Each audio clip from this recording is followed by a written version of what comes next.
time for this employment summit. This has been a regular occurrence in our section, so much so, and at Columbia Country Club for the first 3 or 4 years of its existence. It was so popular, we moved it to chapter level last year. Greg Stenzel, thanks for your help with that.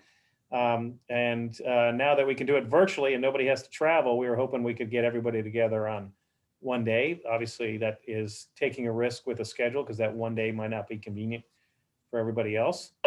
But I do want to thank all of our employment consultants who've joined us. And before I turn it over to Greg, he's going to introduce the team to us.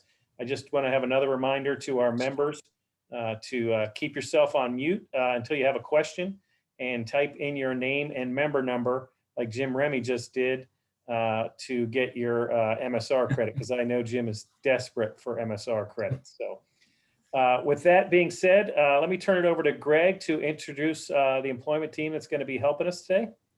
Greg? Yeah, thanks so much, John. And thanks everybody for joining us on the call. And as John mentioned, we're happy as a career consultant group to be part of this and share some of the ideas and things that we see across the different sections across our country. We hope that this can continue to grow and be bigger and eventually move into a regional type situation. So we appreciate your participation and any suggestions for making it bigger and better. First, I'd like to introduce the participants from our career consultant team that'll be on the call. First is Jim Remy. Jim, obviously past president of the PGA of America and covers the Connecticut and New England section. Jonathan Gold, who is our Northeastern director and covers the Met, Philly, and New Jersey section. Tim Marks, who's our central director and covers the Illinois section. Chris Kalinsky, who will be joining us in just a little bit. He is in charge of recruiting for the PGA and covers the West, Central, and Eastern New York sections. Keith Fisher. Keith covers North and South Ohio, as well as the Kentucky section. Todd Smith, here today covering from the Michigan, Indiana section. Jim West, who covers the North Florida section. Keith Soriano, who covers Colorado and Utah. And I see Kathy Grayson is on the call. Thanks, Kathy, for being here. Kathy covers the South Florida section. So we're going to go ahead and get started, I think, with a short video from Bob Dolan, question and answer between John and Bob that I think you'll find interesting, and then we'll get going on our topics. Will do. I'm testing the technology. Hopefully I can do this correctly, but here we go for the video.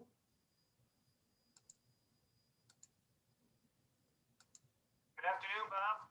Appreciate you joining us. Thanks for joining us at our virtual employment summit. I know we all want to do this in person, but we're going to do the best we can, and we always appreciate everyone who's so involved in employment over the years join us. And I'm impressed so far with your tech savvy here to be on our call here, so appreciate it. Well, thank you, John, and thanks for having me. Yeah, it's my pleasure. So let's go ahead and dig right into some hard questions with someone who's been in this side of the employment side of this for a while.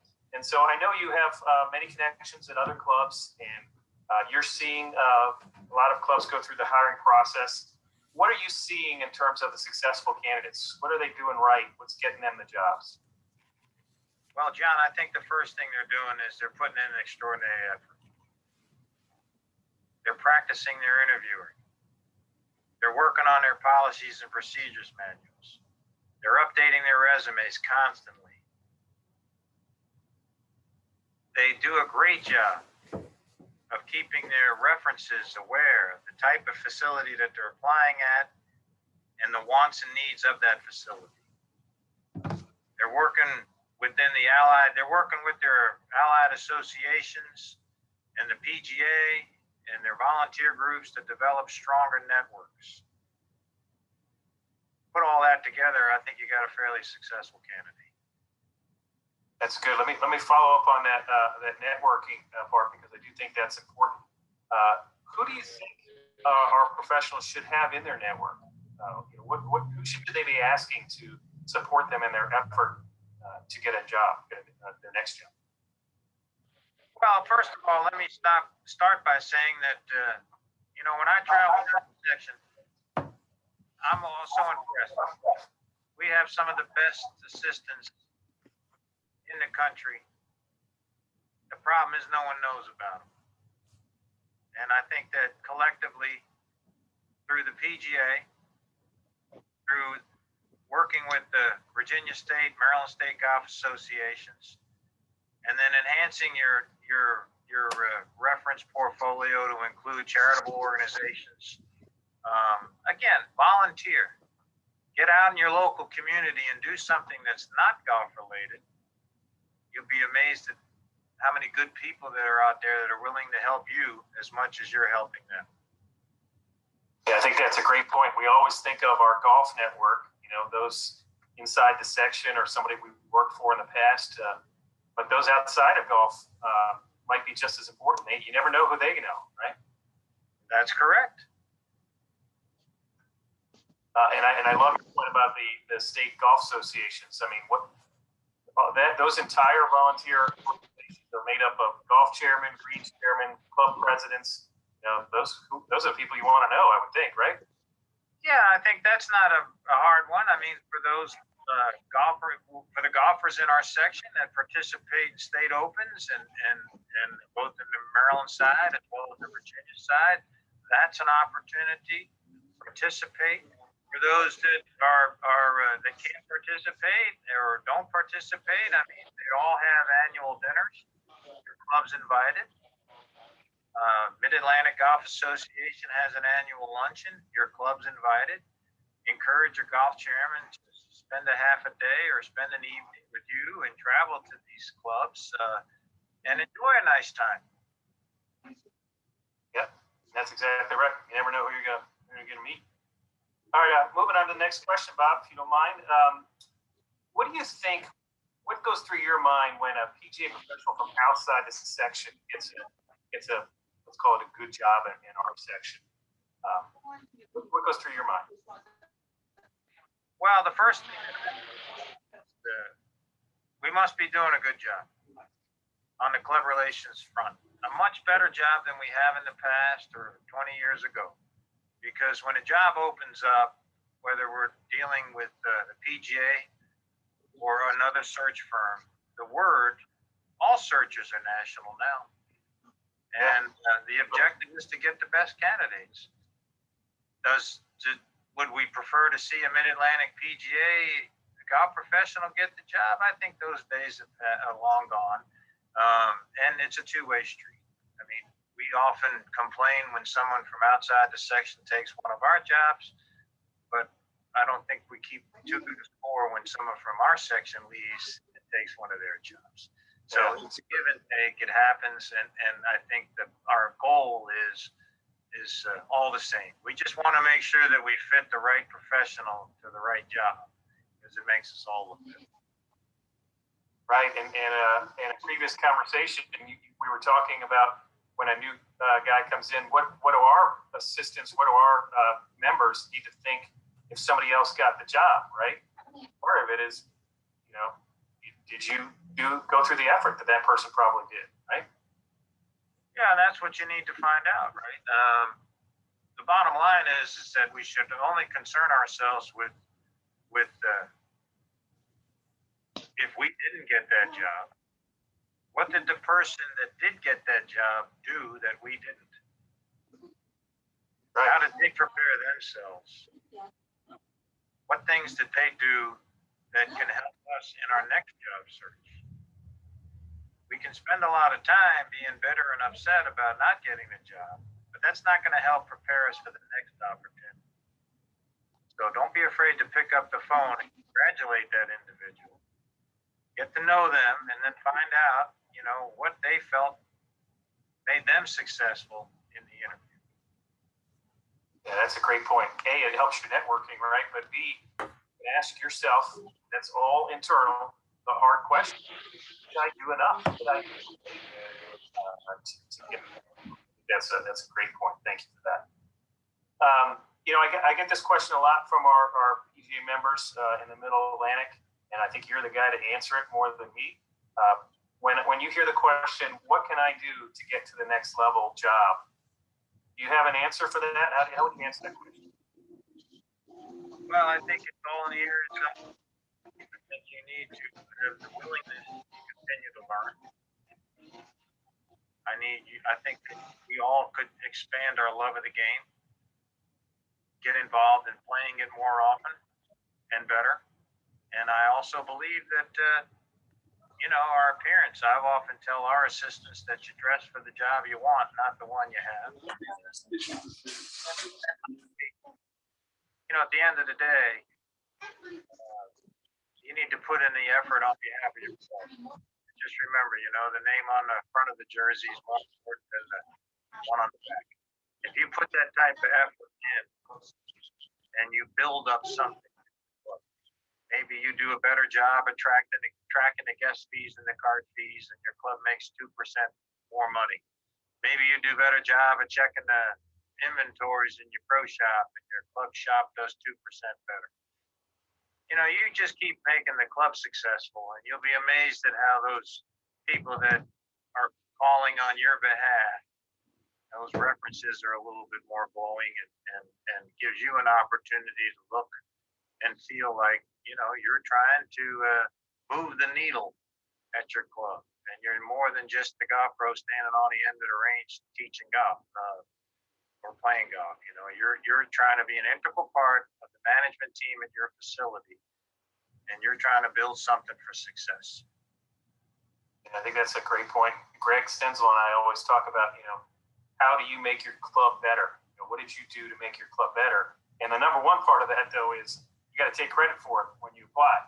It's either on your resume or in your cover letter to take credit for that 2% growth or whatever it was. So, but I think that's an excellent point. That, these clubs aren't hiring personalities as much as they're hiring people who are going to improve their situation.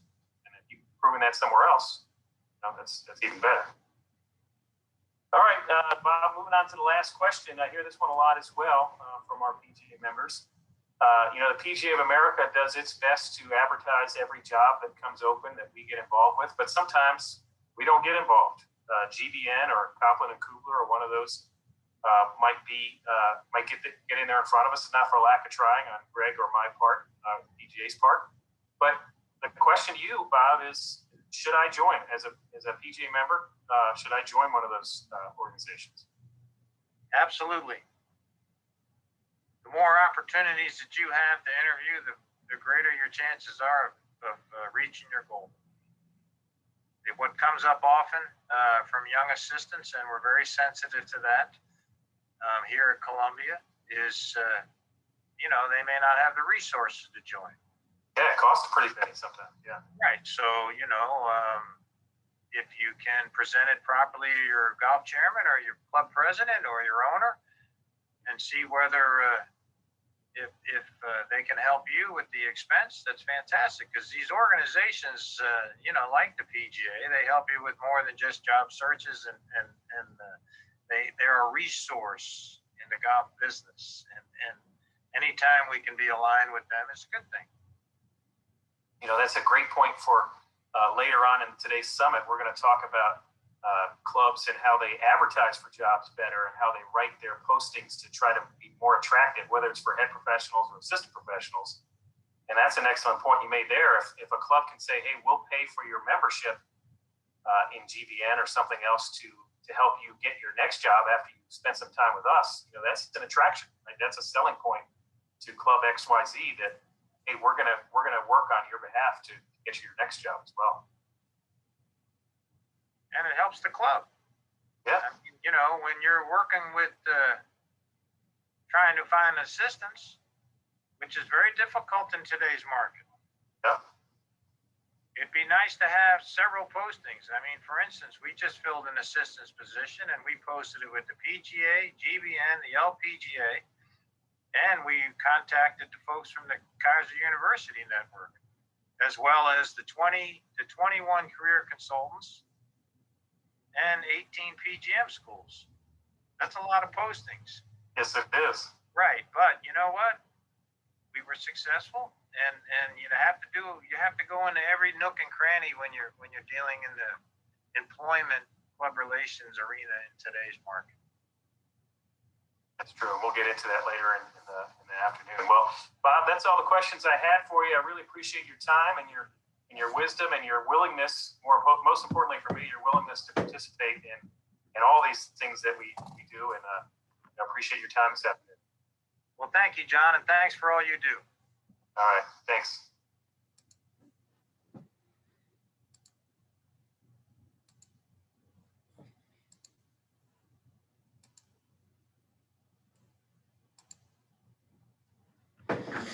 All right, successfully shared. Greg, turning it over to you. You're on mute though, rookie. It's very seldom I'm on mute. Again, that was nice to hear from John and Bob, and Bob obviously has some good advice. Somebody that if you're not in touch with, you need to be in touch with. You should stay focused on Bob and other people like Bob, as they can help you deliver and find that next career opportunity. We're going to start to move into what we call preparing for the marketplace, identifying experience, and also building your network. And what we hope to do is just have an open discussion between the different career consultants on here. And certainly, as John mentioned, if you have a comment, we want you to make it. You can use the chat feature if you like, and John will moderate there. Or if you want to go ahead and open up your mic and have a question, we'll identify and be ready to go. So, Jonathan, I'm going to kind of start with you to get our team going. What is it that you see in the marketplace in your sections? Yeah, thanks, Greg. And great job with the video as well. I thought Bob said a lot of very good things there. As far as the marketplace, it's interesting. It was taught a while ago by someone by the name of Dave Reisner. Dave is a National Bill Strasbaugh Award winner. And Dave talks about your brand, right? Everything you do every day, either positively or negatively affects your brand. And fortunately, those choices are yours to make. So as you continue with your professional career, all these choices that hopefully positively affect your brand add up and then not only make you hireable, but also desirable to be hired.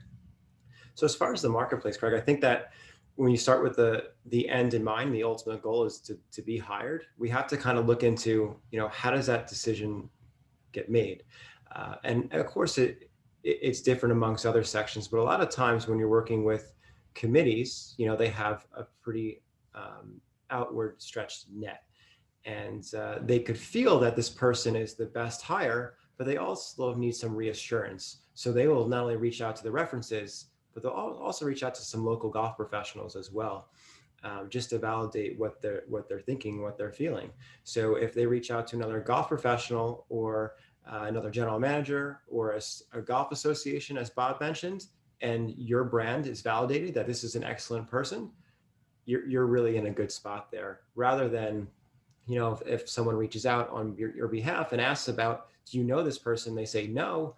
It's kind of a tough situation to be in. You really don't want to be there. So back to your original question, Greg, your network is extremely important. I think we'll touch upon this a lot today, but ultimately I feel that that's something that's big as far as validating the hire.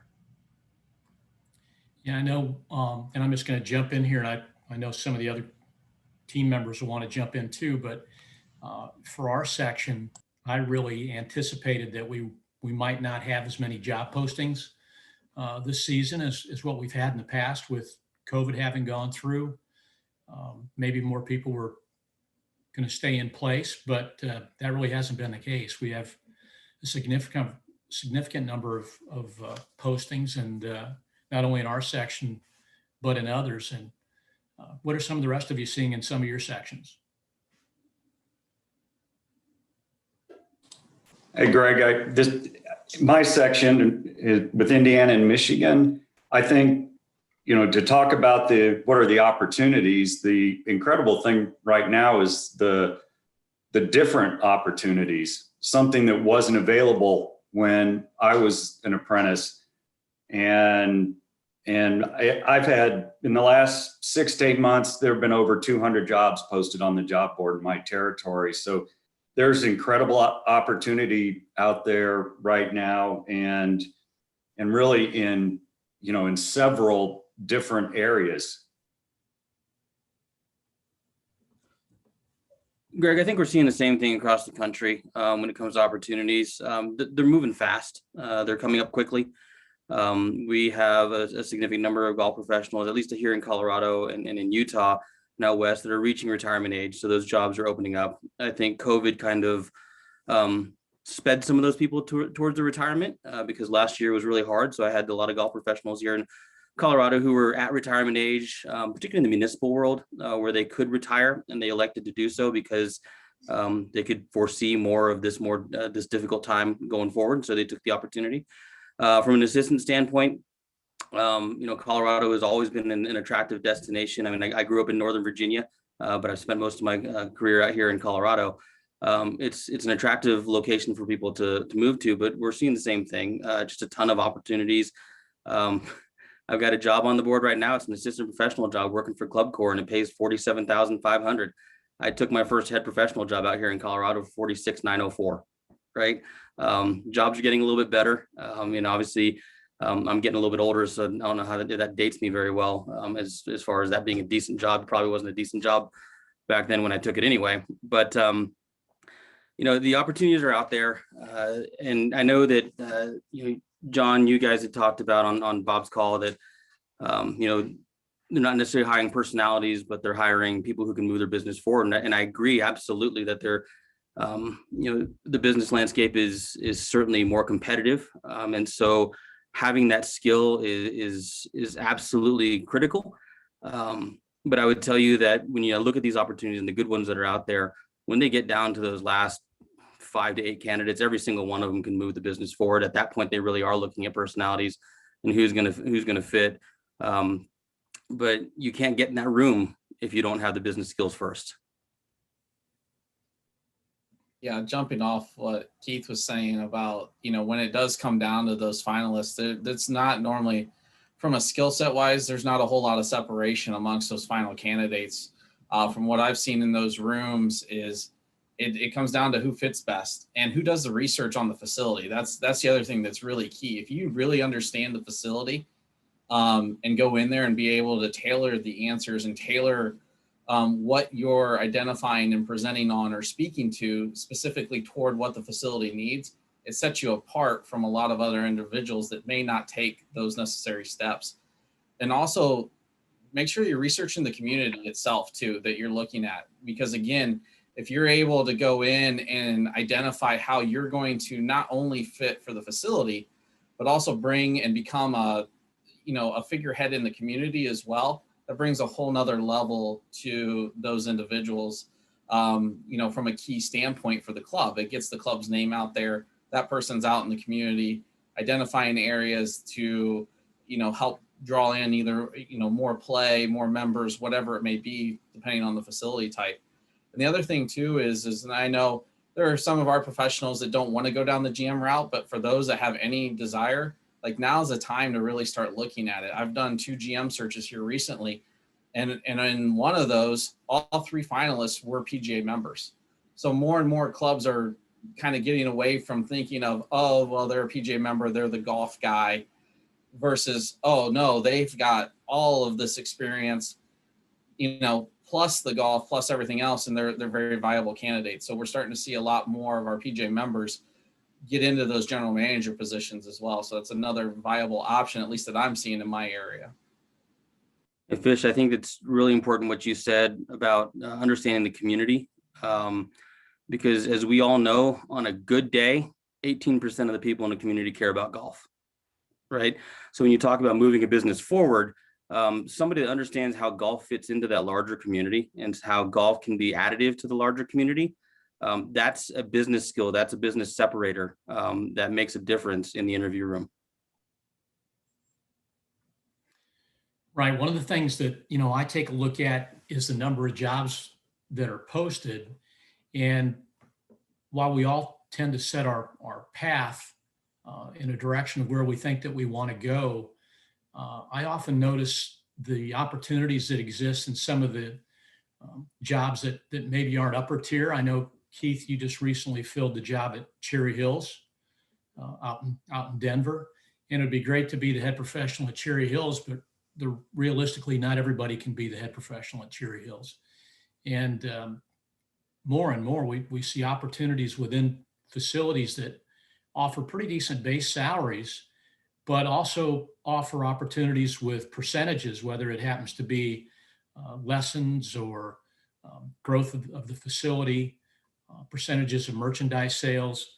But you can get up into that six-figure category pretty quick, even though it may not be, the name brand club. So how important do you think it is in selecting the right job and looking at potential advancement in some of the jobs that we have listed?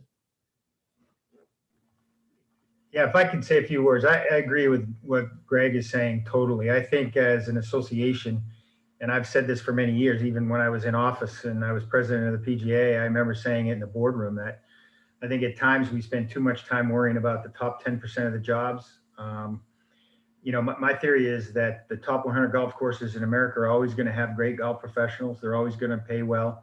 They're always going to support PGA. I think, there's more of a focus has to be done on the rest of the business. I mean, when you take a look at the fact that it just in my two sections, the New England PGA and the Connecticut sections, I have public golf courses, I have semi-private golf courses, resort golf courses. I have actually a lot of opportunities at municipal facilities. I have corporate management company facilities. I have private for-profit facilities. I have private member-owned facilities and equity facilities. We have every kind of facility. And, obviously it depends on what part of the country you're from and where you live as to where you're going to fit. And I think it's important for, potential candidates to know where they want to go, what they want to do.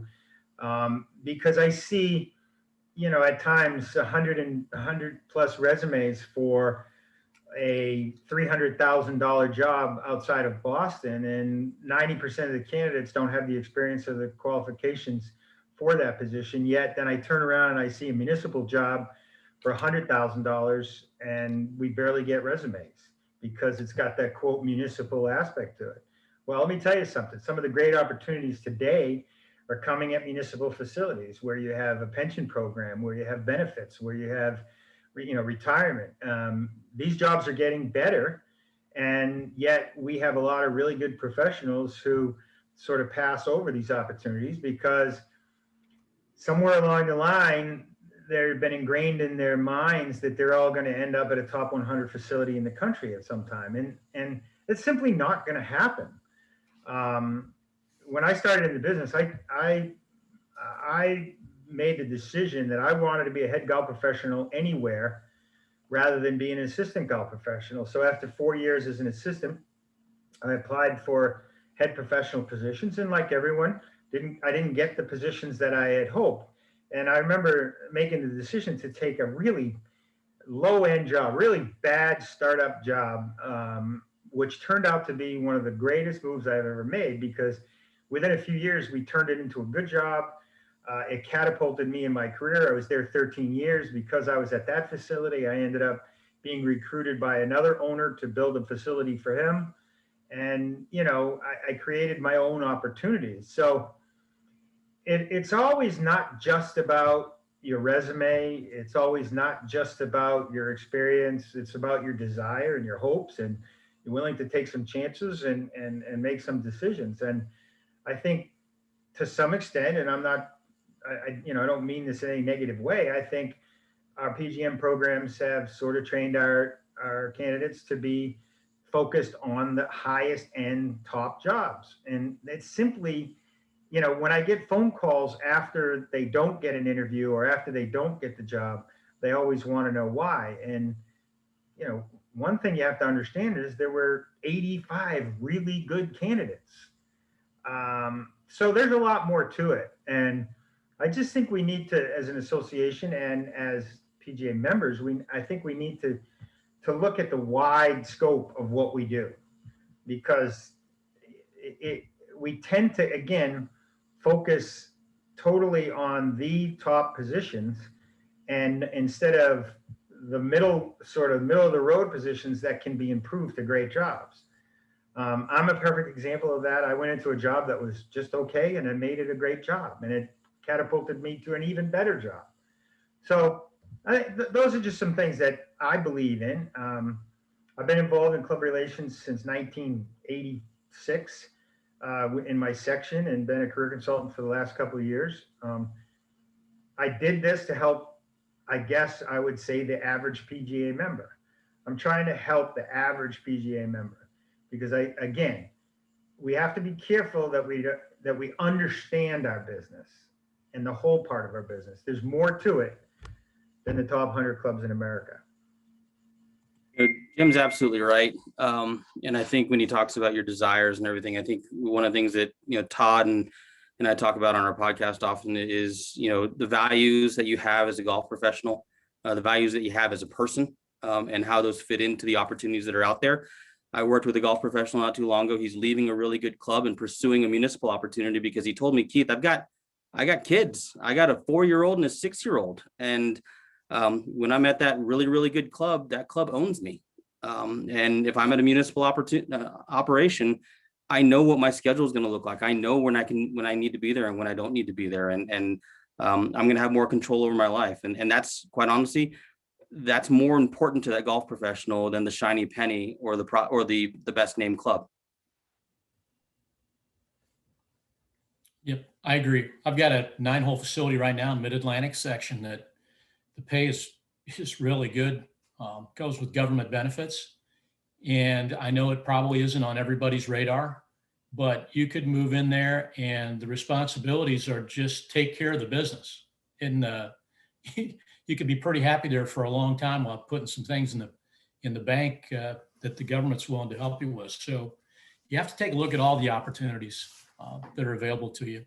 Jim, I want to get back to you on one thing because I know that you've got a passion about networking. Bob mentioned it a little bit in his video, talked about the importance of getting out and doing some different things and expanding it. I've recently done a couple advanced searches. Kathy, and you do a bunch of them. We'll get to you here in just a little bit on some of the advanced searches, but it never fails the input that we get from people within someone's network is hugely important. So if you got a few minutes there, Jim, to kind of talk to us a little bit about your feelings on network, I think it'd be helpful to our participants. Yeah, thanks, Greg. I use 3 words when I talk to professionals when they call me, and they want to know why they didn't get the job, or they want to know what they can do to get the attention of some of these employers. And the three words I use are involvement, participation, and networking. And I really truly believe that if you're not involved in all 3 of those, that if that's not a priority in your career, then you're leaving yourself, you're leaving yourself short in what you can do. And here's what I mean by it. First of all, I think good professionals are involved in the industry. I think they are involved in their section or their chapter. I think they're involved in their community. They participate. I think they're involved in their association. I think they're the kind of people who volunteer for things, who step up to the plate when somebody needs a coach for the Little League team, or somebody needs, somebody at the section level to help at a charitable event. I think involvement is tremendously important. The second one is participation. And I talk to young professionals all the time who don't participate in their section, don't participate in their chapter, don't participate in charitable fundraising. They just don't participate. And the excuse is usually, well, I don't have the time. I'm too busy. And let me tell you something. What makes you famous as a golfer is your participation. And, when we talk about our industry, everyone who is in the PGA of America starts with they should be able to play, they should be able to teach, they should be a highly organized person, and they should be friendly and outgoing. Then all of us need to meet that requirement. Then once they do that, then they find their avenue. Are they good at business management? Are they as good as a teacher? Are they good as a general manager or as an organizer? Are they good? What area do they really want to excel in? And that's where they should educate themselves and help out. But we all start with the idea that we have, first of all, you can't be a member of our association if you can't play, right? You got to pass a playability test. So playing is important. It's not important to everybody, but it's important to most clubs want to know that their golf professional can play the game. And they may want him to be a really good businessman or her a really good business person, but they also want to know that you can play. So it's important. So participation as you're coming up through the ranks is important. Do you know the section executive director? Do you know the staff at your section office? Do you participate or help out in any way? Do you work with your chapters? Those are all important. And then the final part of it is networking. You know, if you can't sell yourself, how can you expect others to sell you? So networking is tremendously important. And you do this really by the above two, involvement and participation. People get to know you. People in the industry get to know you. When something opens up, your name pops up. And when that club gets 50 really good resumes, they remember your name as being, well, I can remember Jim Remy was here a couple of years ago when he played in the pro member, and I played with him, and we had a great time. So networking is tremendously important because in our industry, believe it or not, every golf professional is sort of a mini celebrity in their area. And they need to get to know people, and they need to understand what that really means. And when I talk about networking, I say, you know, who do you know? Do you know your fellow professionals in your area? Have you stopped by other clubs where you work and met the other professionals and met the other assistants and shaken their hand and introduced yourself? I know that really worked well for me when I was trying to come up through the ranks. Are you an industry leader? Do you help out? Do you do things? Do you know the allied associations? Do you know the head of the amateur body? Do you know the head of the Golf Course Superintendents Association? Have you ever been to a golf course superintendent's meeting? These are all things that will help you. So it's really key, because I will tell you this, and I mean it. As 2 years being in this career consulting role, I've looked at hundreds of resumes. And I'm not a certified resume writer, but I've seen hundreds of really good resumes. So many good resumes that it's, are they good and great? Yeah, I suppose there are, but they're good resumes. How do you separate yourself with just a resume? It's pretty difficult. Now, cover letters, that's another thing. I think cover letters are so important, and I see so many mistakes, in my opinion, in cover letters, where they just sort of regurgitate what they have in their resume instead of saying what I'm going to bring to you at your club. If you hire me, here's what I'm going to bring for you. So it's important, but trust me, I've been doing this for a long time, and I've been people who have networks, who are known in their area, in their section or their chapter, or on a national basis.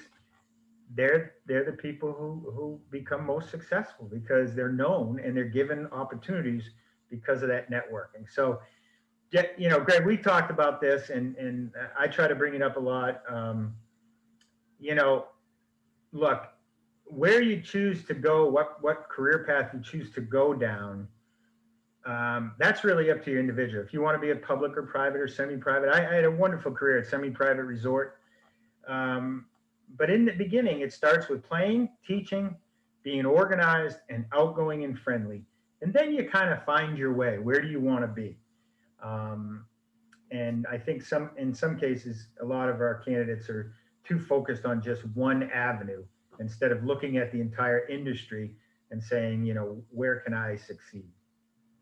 Yeah, the interesting thing to me is, we talk about it a lot, is when we go down to the PGA Merchandise Show and we want to know how big our network is. You can't walk up and down an aisle without seeing somebody that you know. That's a network, and you need to continue to grow it, both inside the industry and outside the industry. I like to think of three things that you look for. One is a visionary. A visionary is somebody who can see things that maybe you can't. They're recognized as a leader in the section. It might be somebody like John Gould as an executive director, or Josh Tremblay as our president, or maybe John Madden as our area director, but they tend to be leaders. A second person you want to look for is a realist, and that's somebody who keeps you grounded. It might even be a family member, but typically it's somebody like your boss, somebody that always wants to make sure that you've got the tools that you need to be successful. And then finally, that connector, somebody who already has a network, somebody who understands how valuable it is and can help you connect in it.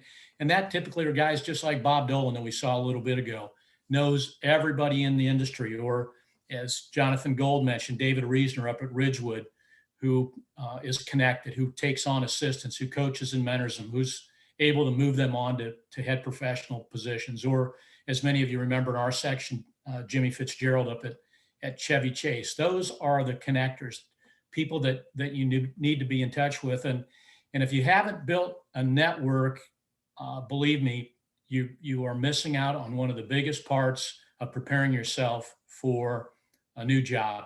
You've got to build a network. So we're kind of running up against it on our first little part here, but I did want to touch on a couple things here, and that's experience from our team. Tell me a little bit about what you see in experience, or what you think is important right now on how to develop your experience or understand what your skill gaps are so that you can fill that experience section.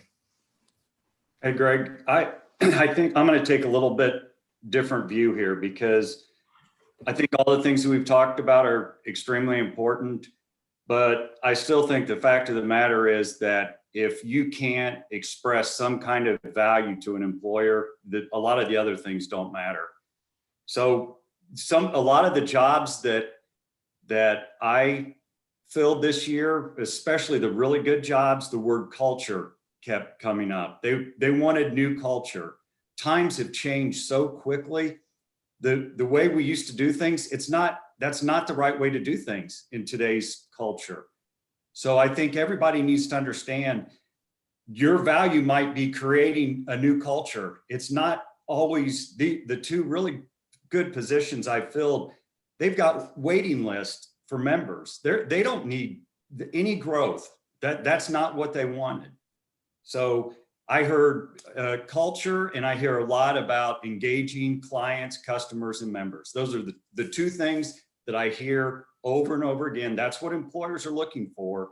So we can network and we can have our resumes ready and everything else, but anybody that's looking for a position, they better figure out a way that they can show that they can create culture and they can engage clients and customers.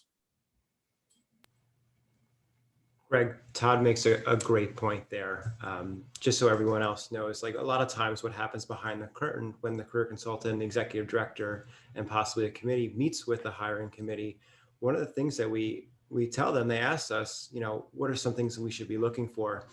And obviously bringing value is huge, and the experience is huge. But at the end of the day, it comes down to, you want to make a hire, they want to make a hire that in 5 years from now, they can't wait to eat lunch with, and talk to them about the round of golf, right? They want that, that connection, that relationship, and those intangibles moving forward. And that's how we kind of advise the committees. You're really hiring, to Todd's point again, a cultural fit, and to Keith Soriano's point, someone that's also well connected into the community, to bring everything full circle. Todd, Jonathan, I agree 100% with that. And that's exactly where I was going with the cover letter situation. I think they're going to tell you what they want. They want you to grow rounds. They want you to create a service culture. They're looking for somebody to do this. And then many people in their cover letters turn around and tell them what they've done instead of how they're going to address exactly what you were saying there. Like, how are they going to, create this culture? So I agree 100% with you. And maybe I didn't communicate it properly, but I think it's so important, because the employer generally tells you what they want, and then you have to address how you're going to provide what they're looking for. And a lot of candidates don't do that. A lot of candidates will just say what they've done. That was my point. Good. Hey, John, do you want to maybe give some of the participants that got a question right now a chance to ask us before we move on to the next section?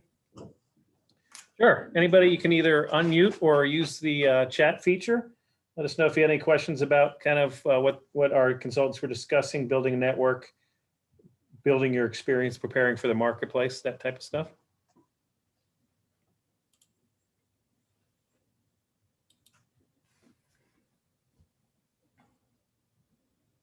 Go first. This is Josh Tremblay.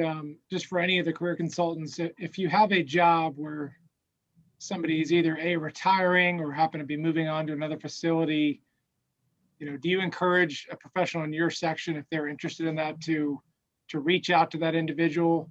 Obviously, they're already, especially if they're going on to somewhere else, they've got a lot on their plate. But how appropriate is that, and what information do you think you can kind of glean from that? I mean, obviously, every situation is different, but I'd like your feedback on that.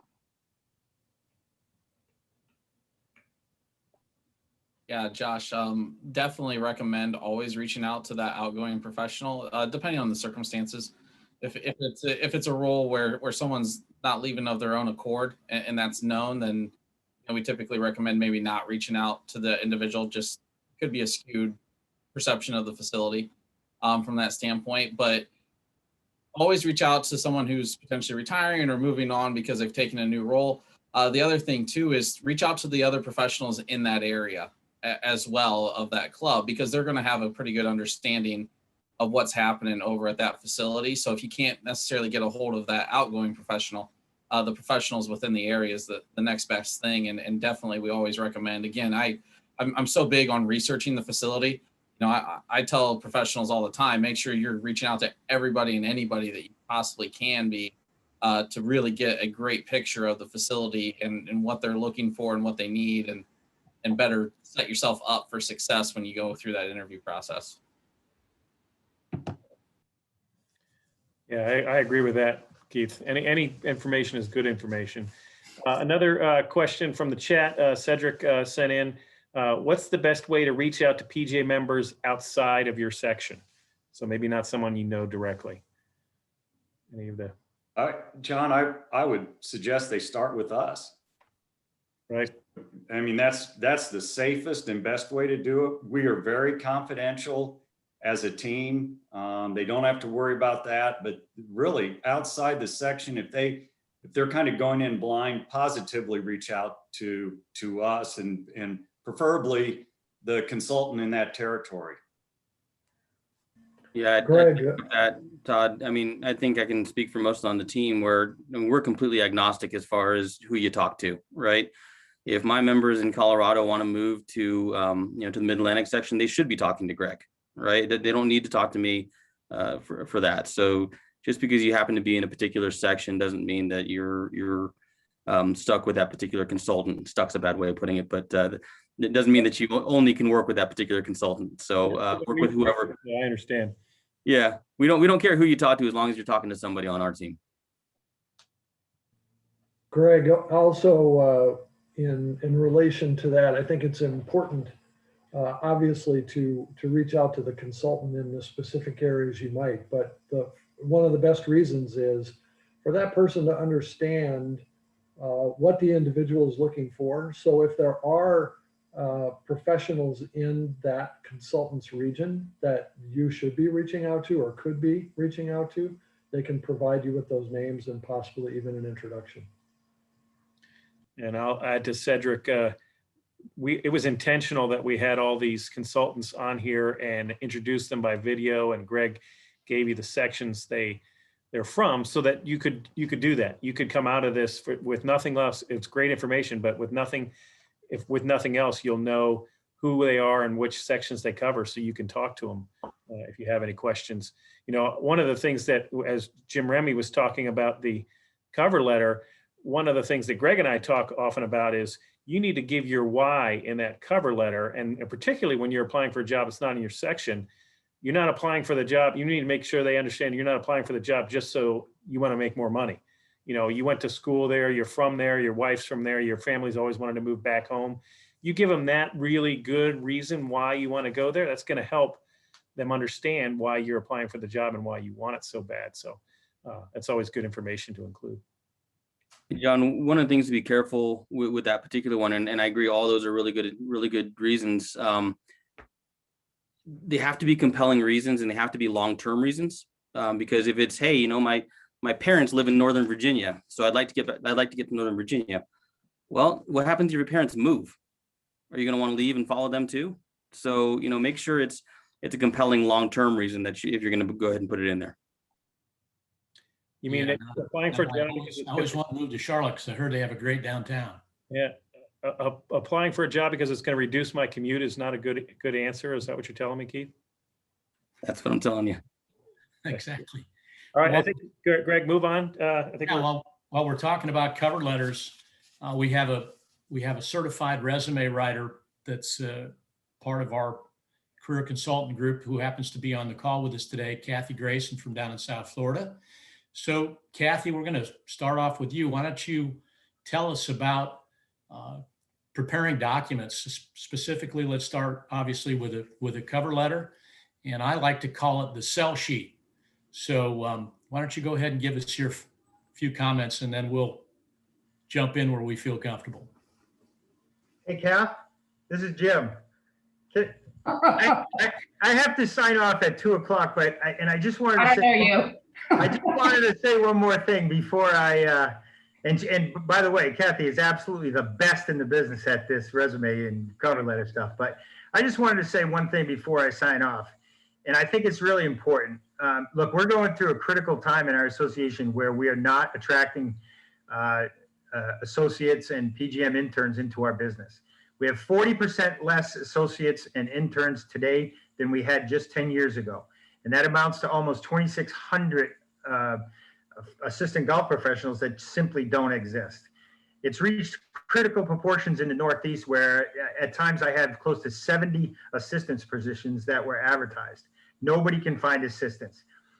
And Chris Kalinsky's doing a great job, with trying to recruit, but we just can't simply do it all. It's really going to be up to you, each and every one of our individual members, to become recruiters for the PGA of America. And if you're not selling being a member of the PGA in your community or at your college or your high school golf team or whatever, then you're not doing the service that we need for our association. So, I'm trying to start a campaign. I've even spoken to our president, Jim Richardson, about it, where we have to get back involved with recruiting people into our industry. And that starts with positive thoughts and positive comments about the industry. And that starts with reaching out to people in your community to get them to come and work in your bag room or out on your cart barn or wherever, so that they learn about the golf business, because we simply can't do it all. It's going to take each and every member. And so I hope we're going to see a campaign for that coming down the road. And I'll sign off with that and let Kathy do her thing. But I couldn't leave without just saying that. I think it's really important. So each and every one of us have to become recruiters. And with that, thanks. And sorry, Kath. Bye. Thanks, Thank you, Mr. President. Thanks, Jim. Nice to have comments from a past president, obviously. Did anyone record that so we can use that as a marketing video? No, thanks, Greg, about cover letters and resumes. First of all, they're not going to get you the job, right? They're an invitation to get to the table, and they have to be impactful. So your cover letter, I totally agree with Greg Stenzel. It's your sell sheet, and it needs to tell why you're interested in this position. And the fact that I want to move to South Florida, we've always wanted to live there for retirement, is not a good reason, and immediately goes in the trash. So it's all about, why you're interested in this club. And I think one of the things that I see in an interview from successful candidates are those that are genuinely interested in the club, in the membership, and the value that they can bring to the organization. If you go into an interview where you address your cover sheet and it's all about you rather than all about the club and the membership and why you're interested in them, you're probably not going to move forward. So make sure your cover letter is to the point and tells your why, and it addresses, what the employer is looking for. How can you solve immediate problems that may appear in that job posting or that your career consultant can shed light on. I know I have a general manager position posted right now, and the minute I see certain names come across with their application, I know immediately that they think this is a $200,000 to $300,000 job. So reaching out and really understanding what does that job entail and what is the employer looking for, I think is important, and we're the first line for that can be helpful. Keeping your resume or keeping your cover letter short and to the point, right? It really needs to be only 4 paragraphs. I think one of the things that we see is an autobiography of, I started when I was 2 years old and my grandpa took me out to the golf course, and, it turns into a 3-page story, which is unnecessary, and employers won't take the time to read it. We're in a culture now, and, that's the #1 word that I hear down here in South Florida from our employers is this person has to fit in culture. But we are in a culture that is technology driven, and we all are, we're baby boomers, not necessarily, but the up and coming generation is, instantaneous response, and they don't really take the time to read things thoroughly. And we're guilty of that as well. I mean, I think when we all get, 200 emails a day, we're scanning the email, we're not necessarily reading it in its entirety. So make sure that your cover letter is brief and to the point. At the end, I respect your time is a great way to end that letter. Your resume needs to show your value, and it needs to show it very quickly at the top 1/3 of your resume. And I know those of us that are trained in resume writing, it's all about creating that billboard. So, your contact information at the top, no street address, and there are reasons for that we won't go into today. Put the logo up there, so the minute we look at that, we know you're a PGA professional. Use the appropriate logo. If you're certified, if you're a master professional, it allows us to explain that to the employer, because most of the time they don't know the difference. And then, what is the immediate value that you can bring to them? So that includes an impact statement, and that includes a differential statement. So that differential statement really needs to give you some separation from your colleagues. So whether that is the fact that you have an MBA or you are proficient in some area where they maybe are, maybe they're not, and that was talked about in the job posting. So, our team can help you create those differential statements, and then give a professional summary statement. Who are you? Why are you looking for this opportunity? And what value can you immediately bring to the club in addition to your core competencies? And those core competencies at the management level need to include a very strong financial acumen. And, one of the things I wanted to say is every section's different, and there's not a one size fits all for every job opportunity. And it really is a full blown strategy that you have to implement in order to be considered for these positions. I covered Michigan and Indiana for a short time, and Todd and I are very good friends and talk regularly.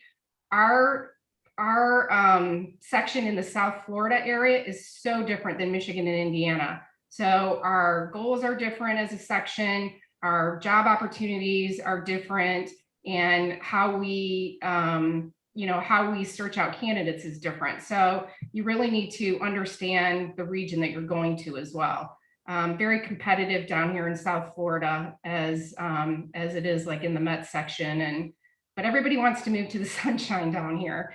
So having a really impactful resume is important. Those bullet points, we don't want to read your duties because every single one of you do the same thing. If you think about, as a golf professional, you all oversee the bag room. You all, assume the role of the head professional in the absence of him or her. So the bullet points need to be your accomplishment statements. What have you done for that club in your current role? And as many numbers and quantitative measures that you can use, you're better off in showing your value. So that's really the essence of really good resume writing, and not copying and pasting from pga.org, those templates. Get creative. There's this thing called Google, and they have 1 million templates out there. So make sure you choose one that is different from everyone else, and be creative. So, but that top 1/3 of your resume is a billboard, and it is the most important part of your resume. Yeah, that's great, Kathy. I asked the guys, I say, If you were a product, would you buy you? Right. Because if you wouldn't buy you, who else is going to buy you? That's exactly I know right. Keith Soriano, I listened to one of your podcasts the other day, which I think I saw you put the address up for anybody that might be interested in following those, which are real interesting. But you talk about a sell sheet. Have you got a couple things you can add to Kathy's comments? Yeah, I mean, it's hard to follow Kathy because she's got this thing locked down. But one of the things I would add is when you talk about culture, there's a really good way that a club will tell you what their culture is, and it's their mission and vision, right? So when you're doing your research on a club, find out what the club's mission and vision is. Oftentimes it's on their website. Oftentimes it's you can tell from the way they utilize social media. What do they care about, right? And so when you're writing those 4 short paragraphs for your cover letter, use their mission and vision statement back on them, right? Say, solve a problem for them. Say that, your background is perfectly suited to fulfill the club's mission of X, Y, and Z, right? And then use their language. If they call the people that work there associates, call them associates. Don't call them staff or employees, right? The more you use their terminology and their mission, the easier it is for them to see you, envision you working for them and being part of the team already. Great. Want to kind of touch too on resume types, and we may end up getting back to Kathy here. Jim Westman has comments on it as well, but we kind of take a look at 3 different resume styles or types that we can use. What do you see, and when is it an advantage to use one style over another?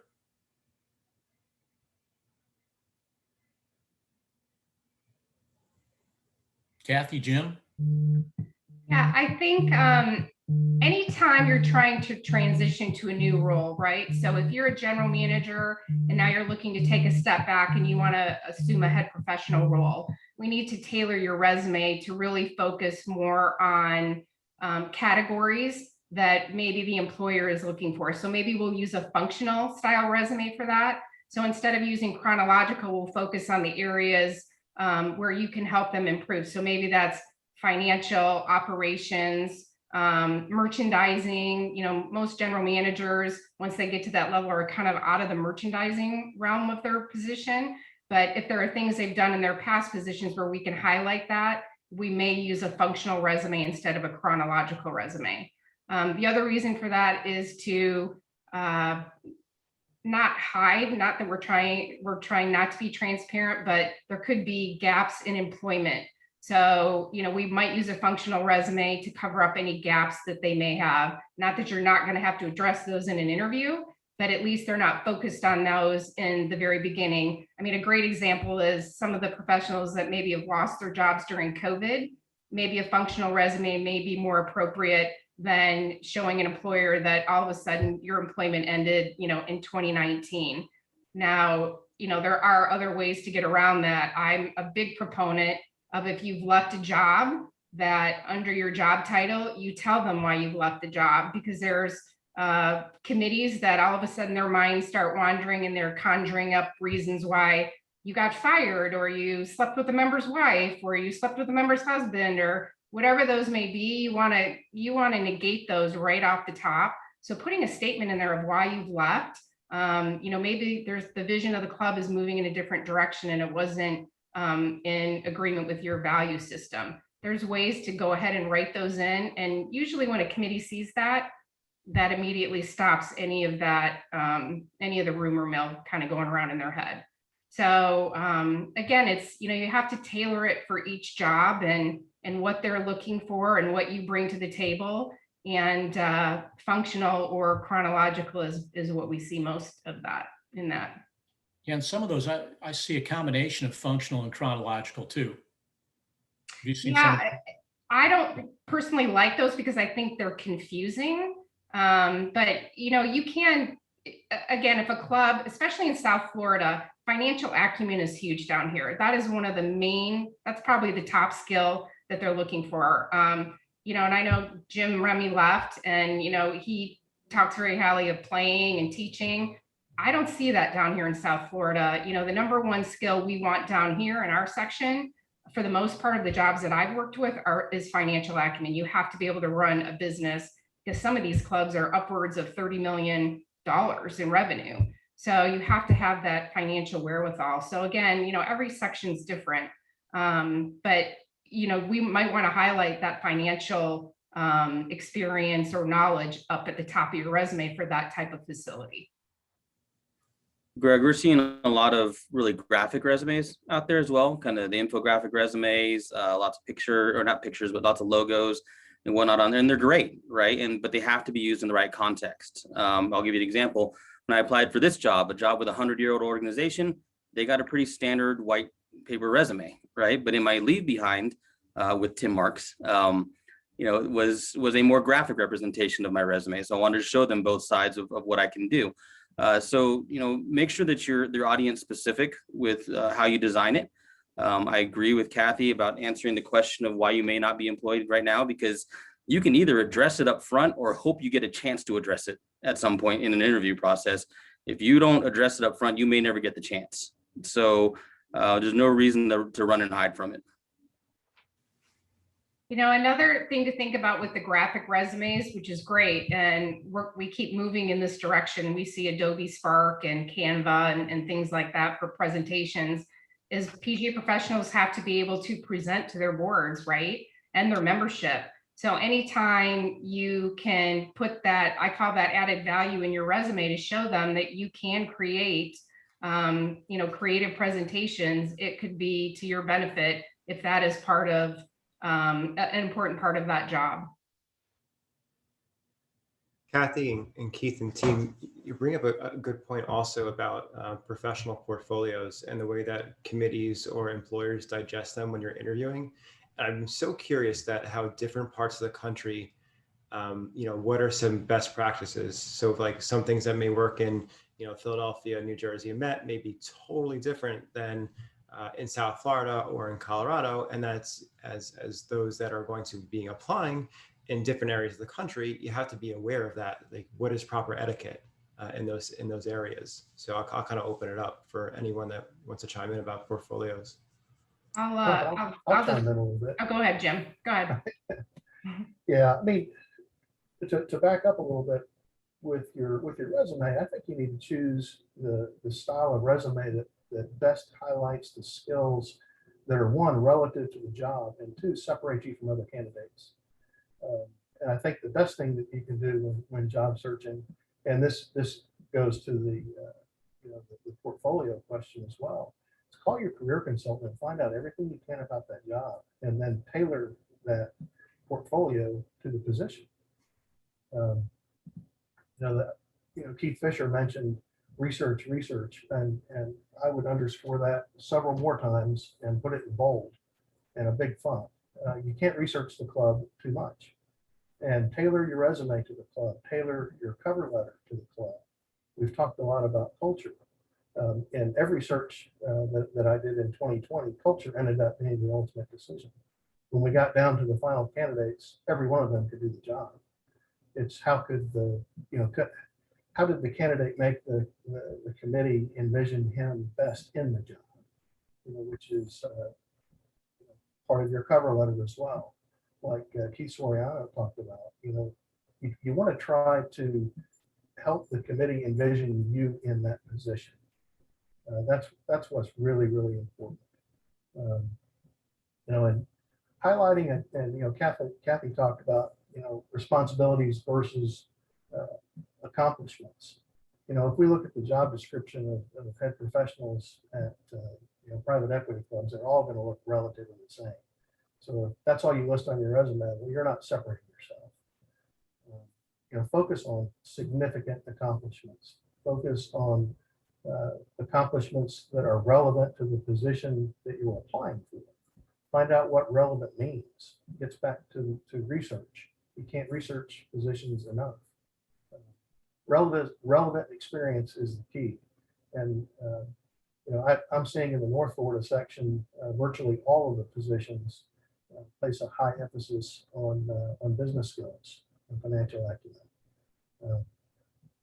Even some of the smaller clubs, we have a lot of management facility clubs in the North Florida section, and they're very interested in the professional's ability to run a business and understand a balance sheet, how to read a P&L, how to do budgeting, zero-based budgeting. So business skills are vital. Hey, Jim and Greg, we did get a question from the audience here on preparing documents from Cedric. And Cedric, you're going to get a gold star from me for asking good questions. Thank you. Due to COVID and more virtual interviews are taking place, is it wise to send a work portfolio before the interview? Go ahead, Kathy. Yeah, so I actually answered that in the chat. From my perspective, I do like to have those portfolios ahead of time because I think it gives the committee an opportunity, or the hiring manager an opportunity, to look through those materials prior to the interview. So they may be able to come up with additional questions that they want to ask you. I know one of the things we're doing here at FGCU, I go and speak to them probably quarterly. And when we talk about portfolios, and we just did this last week, we want to make sure that they're not, those big giant binders with, news articles that you did at the past clubs and schedules that you've done. We really want to make sure that they're forward focused and they're focused on the position to which you're applying. So I think one of the best portfolios I have seen is a professional put together what his leadership philosophy was, what his staff development philosophy was, what his tournament philosophy was, and how he approaches tournaments, teaching, and just interacting with the membership communication. It was probably 6 pages, but he incorporated, some of his mentors that he learned from. So there was a lot of information in those 6 pages. And the committee, he went through 2 searches with me. The committees in both of those searches were blown away and appreciative of that information, because it talked about, as a leader for your club, this is what I'm going to do. As an instructor at your club, this is what I'm going to do. It had nothing to do with what he had done in the past, because I know down here when we sit in interviews and candidates start talking about clubs that they come from, and it could be Pine Valley, right? And all the clubs down here will say, well, we're not Pine Valley, we're better than Pine Valley, or we're this, we're that, we're unique. So, anytime you start comparing clubs to other clubs, that's kind of a train wreck waiting to happen. So I would leave that out and just talk about what you're going to do as a leader in those different areas in your portfolio. All the more reason for that portfolio to be digital in nature, because 99% of all resumes are going to be opened on a computer. And, if you can link directly to your digital portfolio in your cover letter, in your footer, again, in your resume, you want that information in front of them. And look, it's, I can build them, and I'm not tech savvy by any stretch of the imagination. It can be done on Google Sites or for free. It can be done on Adobe Spark for free. I think, Kathy, you may be talking about Jason Moll's portfolio that he put together for St. Clair. It was fantastic. It was scrolling 6 pages, and all it did was talk about a handful of things that were important to the club, and to the next club, not to the previous club. That's a good point, Keith, with digital portfolios. And I think something that that can also be done very effectively is having endorsements, videos on digital portfolios, endorsements that address the needs of the club that you're applying, where you're applying. Business skills are premium at the club. If you had a endorsement from the controller at your previous club that talked about your business acumen and how well you developed budgets, how well you did financial reporting, I think a digital portfolio is the only way to go. And I agree, it should be linked to your resume. It just makes sure it's clearly marked, because if you are sending a resume to an older demographic committee, it could be challenged. They could be challenged, right? So you need to, know your audience as well. So just make it simple for them. Yeah. So just to wind this little section up, some things that may seem a little bit basic that we're talking about beyond, but that's when developing your resume, is to make sure that you're highlighting your successes to the requirements of the position. And we do a lot of resume reviews, and this is probably asking for more of them, but not every resume is the same for every job. So make sure that you reach out to us and let us take a look and see what we see within your resume. Because if somebody's looking for a merchandiser, it doesn't do you any good to put down that you're a player development specialist. And if you're going to write manage tournaments, manage inventory, give instruction, and I write down the same thing, what's the difference between me and you? Are they going to hire me or you? So if you're not writing down what your successes are, and I've mentioned this every time I talk to y'all, is create a file, list your successes in all the different categories, and then when that job comes open that you get ready to apply for, pull that information out, put it in your resume, take out the things that don't match, and you'll be have a better opportunity to get to the next stage of the process. Greg, can I add one more thing about resumes? Even if you're not looking for a job, use your resume as a scorecard for your accomplishments. You can put polish on it later. But I've talked to a lot of professionals who have become suddenly employed, and we talk about their past accomplishments, and they can't remember all that much. And they've done a lot, but they can't remember it. Use your resume as a working document to record your accomplishments as you go, regardless of whether or not you're looking for a job. Correct. Good. We want to kind of move into the next section here. John, did we answer the question from Jeff Montrose?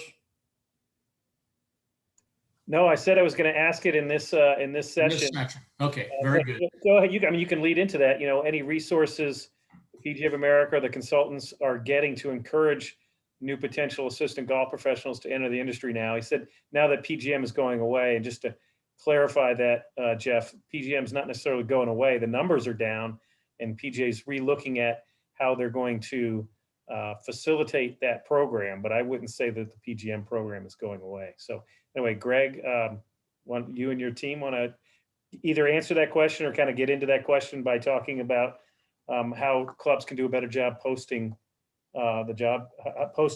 job listings.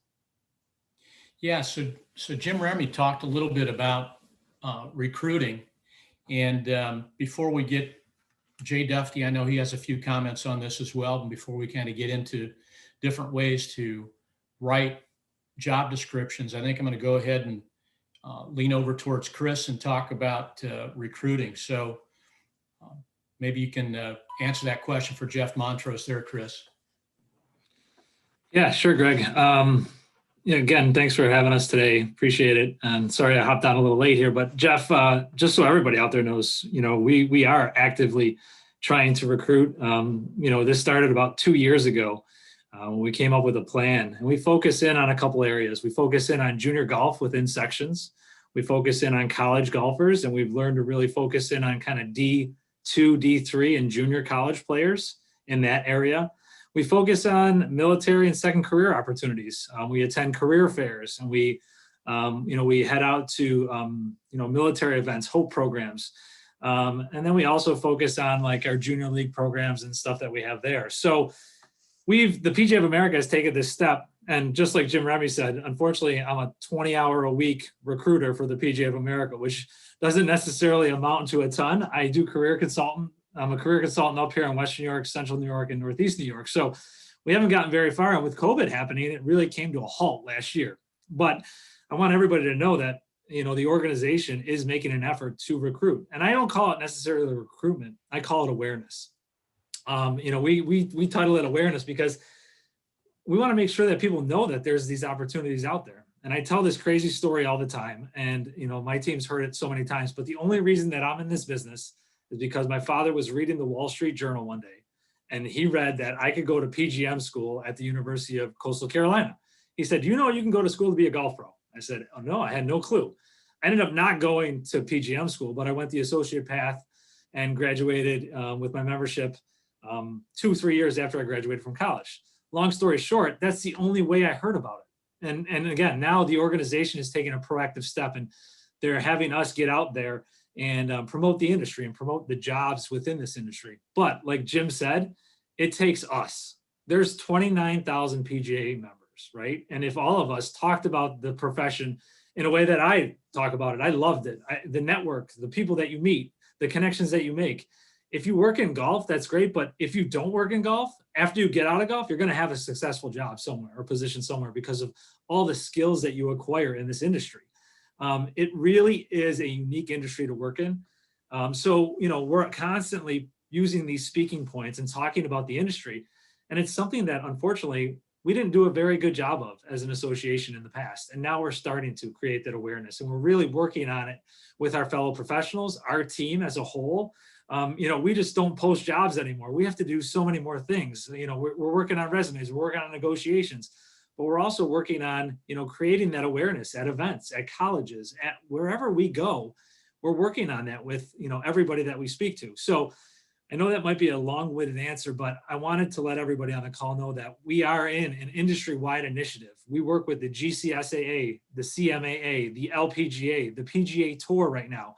We have a focus group, and we're focusing on how do we communicate and market this industry to the mainstream public? How do we do that? So just so everybody knows out there, it is something that is being discussed, and it is something that is a focus. So hopefully that answers that question. And if there's anything else, John or Greg, that you'd like me to discuss, and Jeff and anybody in the crowd, please ask. Well, that's a great answer, Chris. And it's true. I think probably we all have back in our history books, the way that we got into this business. And, for me particularly, I was at UNCW and happened to work an internship at a golf course and had no intentions of ever getting in that business. And the golf professional came up to me and said, what are you going to do with your career? I said, I'll probably go into marketing management someplace, move to Charlotte, or do something over there. He said, why don't you think about becoming a golf professional? You can play, you enjoy the game, you're good with people. And I said, I can really do that. And he said, yeah. He said, you can start here and become employed, go through your business schools and be a PGA member. You got your bachelor's degree, be a PGA member within 2 years and 6 months. And I said, you know what, I'm going to do it. And I did it. And I've been a PGA member now for 33 years. And I used that same philosophy when I was working at Greengrass, is when I needed people to work outside. I went to people that worked for me outside and said, I need to hire somebody. Do you know anybody? And they typically would go find somebody that was a friend of theirs in school that shared some work ethic like they did, so it wasn't going to make them work harder. And they found somebody and brought them to me and said, hey, why don't you hire this guy? I never had any problems hiring outside people. And inside people, it was, who do you know? And we had guys that came in and would apply to work for us because they happened to know the assistants that worked for me and how they were treated. And we always move people in and out of the business. So yeah, I just think that we kind of forgot about recruiting, and it got to be more about posting the job up on the job board and thinking we're going to get somebody. And I'm not so sure that that's the direction we need to go. And that's part of what we're talking about here, how to write a job description. Jay Dufty, I know you're on here. Tell us your thoughts on writing a job description. Well, thanks for the time. And, real quick before I get into that, and maybe Chris, maybe you can help answer this, is I had a little bit of the same question that Jeff was having. We're fortunate by the PGA of America to have some pretty high level media assets to our disposal, maybe during the PGA Championship and so on. And we do a great job of highlighting, the success stories and the great PGA professionals that are out there. Are we at a point when we see the numbers of, PGM grads and assistants positions that are needing to be filled, to also start to use those as recruiting tools? Is leadership looking at as not only highlighting, the great PGA professionals that are out there, but do we need to start using those as recruiting tools a little bit more as well? Yeah, Jay, that's a great point. And we've had this marketing campaign, right? And, for years and years and years highlighting our professionals, but we can turn that, we can slant it, right? We can slant it to what they've accomplished and the network they've built and what accomplishments they have in this wonderful industry. And yes, there is some marketing behind it, and hopefully we see it soon. But we are working on some of that messaging. to the public. And, one of the things that I always said is, you have a captive audience at the PGA Championship, the Ryder Cup, all these major championships that we host. Why isn't there something going on at these events, that we are promoting the careers in the golf industry? And we started this 2 years ago, but our approach as the PGA of America was to promote the industry. We know that it's going to take the whole industry for this to work, right? So it's not just the PGA of America. And when we do speak, we speak highly of the PGA of America and becoming a member because of the doors that it opens within this industry. But we know that we have to get the PGA Tour on board and the LPGA Tour and our members. It really, what Jim said is, it's only been about 18 months in the making, and I didn't have to pay him to say that. I swear to God. Jim is so passionate. He would just yell at me all the time and say, "What are you recruiting for?" And I would just say, "Jim, we're recruiting for the industry." And you'll see the laughs coming from my teammates on this call. But Jim's getting it because he's got 70 assistance jobs in his territory that they can't find anybody. So you're right, Jay. It is a great way, this marketing money that we do have and that we do associate in our championships and with our championships, we are starting to look at that maybe in a different way to, attract talent to the industry so that people do think about getting into the industry. So that's a great question. And hopefully I answered it for you. No, the fact that you said that you're looking at it differently, I think is the perfect answer. So, and quickly, Greg, thanks for everybody being involved today. Not only our local section members and all your peers. This has been great to listen to all this. As I've been having conversations with Greg and my local PGA professionals that I speak with, and we were talking about the amount of postings that are out there and all the various postings that there are, depending on the position. It's internally made me really realize that I need to post differently. And the copycat kind of postings that are out there with, the positions what's available and the duties that they do. If you take the name of the facility off of that, I wouldn't know, quite honestly, potentially where I'd be, applying to. And so, as the director of golf and the CEO of the golf operations at Washington Golf, I need to really start to focus whenever I need to fill a position to really state what we can provide. And as I began to look and realize what we can provide, it needs to be, my responsibility to fulfill somebody's goals and what their career goals are. How I schedule maybe a little bit differently. Like I do schedule one day off and one day just to play or practice or teach with members. So maybe that's a work-life balance question that somebody may have.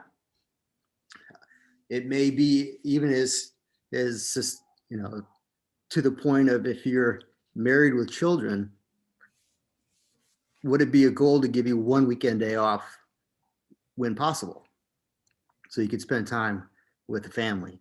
So it's just trying to really understand, what can we do differently to be a desired place for somebody to want to work? So as I just think about job descriptions and postings, I need to get very much about selling, our operation, our ability to, hopefully get people to their goals, what Washington Golf can offer, and kind of what our partnership will be to having hopefully a great employment here. Jay, I love hearing you say that. I'm going to post a site that the team has come up with in the chat here, and it's titled Marketing the Open Position. And it's really talking about how these aren't, it's not a job description, it's a marketing document, right? You are with the paucity of candidates that are out there, you need to sell your facility. You take a look at some of the jobs that end up on the job board, or really jobs end up anywhere, and you look at them and you ask yourself, would you apply for that job? What is that job really telling you? It's a lot of them end up looking like dead-end jobs, and it's a list of things you have to do in order to not get fired, right? Dude, your job description should be more than that. So love that you're looking at it that way. Some of the things that this website talks about that I'll share here in a minute is talking about, what have you done to move people on, as the director of golf? Where are the alumni from that facility? Where have they moved on to? How has their career grown?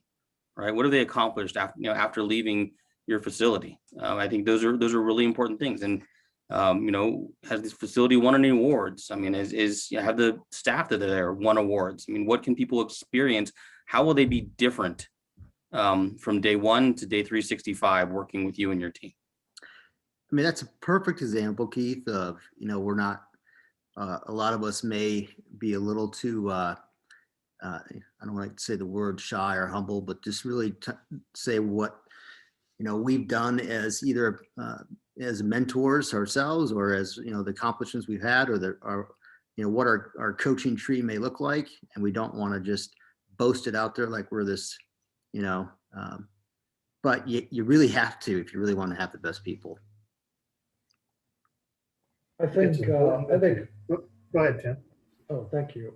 I think that we can all say, all the career consultants on this call, that we have been contacted by employers who have posted jobs, and it could be for any type of position.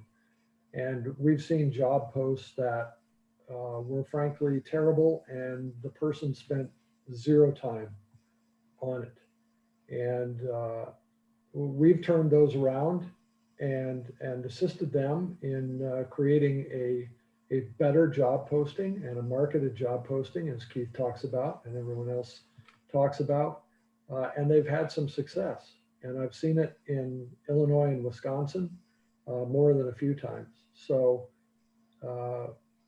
that's a very, very important part of all of this, and it really, in this day and age, can't be overlooked.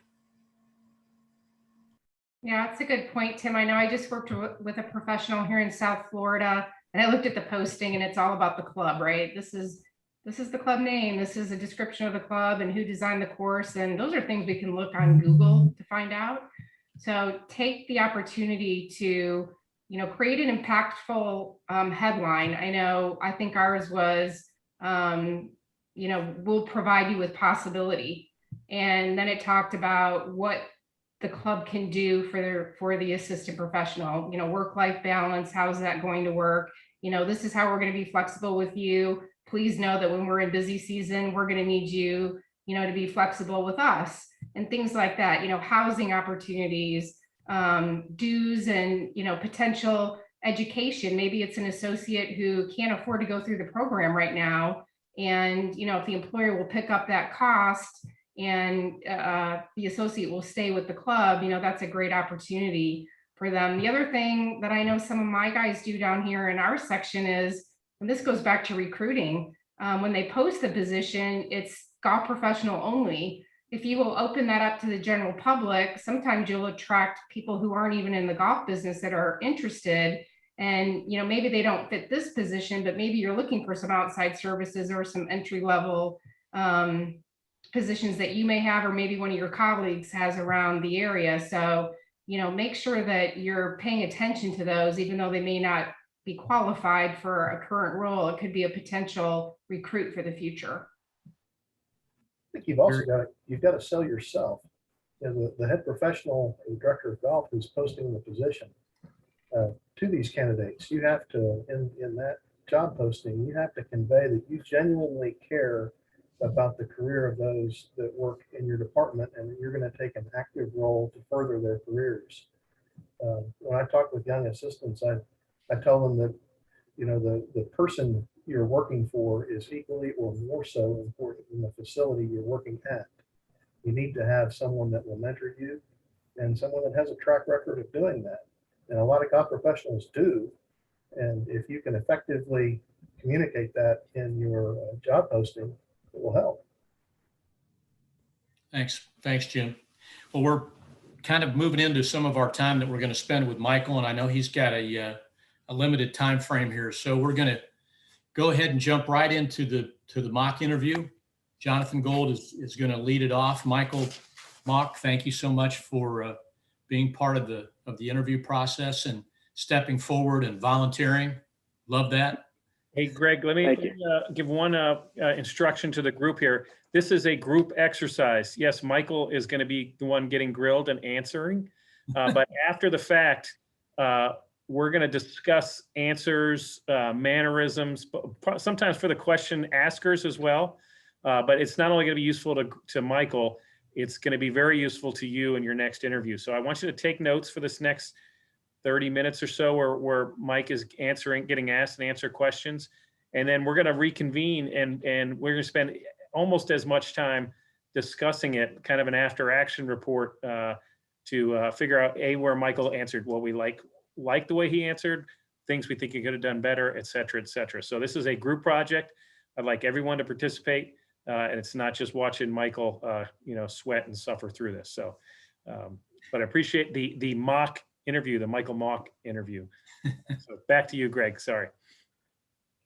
All right, JG, do you want to go ahead and lead the way for us, please? Yeah, sure thing. Mike, it's nice to meet you. Thank you for diving in on this. It's certainly not easy, and it's very brave of you. And we're going to be as authentic as we can be. So really appreciate it, Michael. So anything before we get started? Microphone working? I'm ready to go. Okay, Michael, great. Yeah, the only other thing, just the facility type for the participants so that they know that Michael basically is going to be asking or being asked questions about a facility that is very similar to Belhaven. So we think that is in fairness to Michael. So go ahead, JG. Great, thanks, Greg. Well, Michael, really appreciate you being with us here today. My name is Jonathan Gold. I'm the selection committee chairperson for the opportunity. I'm also joined with Greg Stenzel and Jim West as part of our committee. We anticipate this going about 25 minutes in length, and really just some informal Q&A about getting to know you a little bit better. How's that sound? Sounds great, Mr. Gold. Thanks for having me. Yeah. So with that being said, and I know we're going to start you off with a really difficult question in the beginning here, and obviously you probably don't expect this at all, but give us a 60-second about yourself, Michael. I'm someone who really enjoys the game. I grew up playing when I was 10. My dad taught me, and I recently just had a son. He's 14 months old, and I'm looking forward to teaching him the game when I get older. So you can see it's something that I really enjoy being around. When it comes to the industry and my work, I look at it as a customer service based industry, and that's what I strive myself to achieve. We're here to provide a service for our members, and that's our main goal. It's fantastic. Thank you, Michael. And then also, why are you interested in this opportunity? I want to continue to grow as a golf professional, and this is a great opportunity for myself. Something where I can really come in and put my stamp on an operation and show what I'm worth. I was just talking about customer service, and it's all about the members. And with this being a family club, and I have a child of my own now, and we want to provide that family atmosphere. And that's what I like in my life. It's something I enjoy seeing other people enjoy, and that's what we're trying to provide. With a high level of service at the same time. Great. Hey, Michael, I took a look at your resume, and very impressive. The list of golf courses that you have experience at: Burning Tree, Wildcat Run, Robert Trent Jones, and Belhaven. How are you going to take the experience you have from those facilities and implement them into what you would do in your first 100 days if you were selected as a head professional at our facility? Well, I have been fortunate enough to work with some very high level facilities, and with my experience there, I've really learned how to provide a service. It is the main goal of my operation when I'm running it is going to be to provide service. The first 100 days, I'm going to evaluate my staff and our policies and procedures and see what we can do to tighten things up. It's always the small things that make the biggest difference in every operation. So the biggest thing is to improve those areas first and make sure everybody's doing the small things consistently.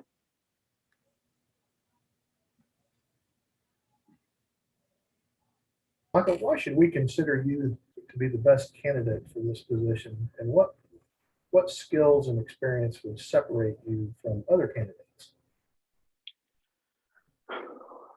It's a great question. Obviously, coming from high level facilities and understanding what customer service is, I keep kind of reiterating this all the time, but service is why we're here. This is what we're here for, what we're trying to provide to the members. And I think my experiences that I've attained over my career, and I think that's something that I can implement certain policies and procedures to provide the best service and creating a better experience day after day. And that's something that our members really want to experience. They want this to be their favorite place that they come to. If we can provide that experience, this isn't going to be, okay, I'm coming here to play golf or have lunch. I'm coming here to have an experience with my family.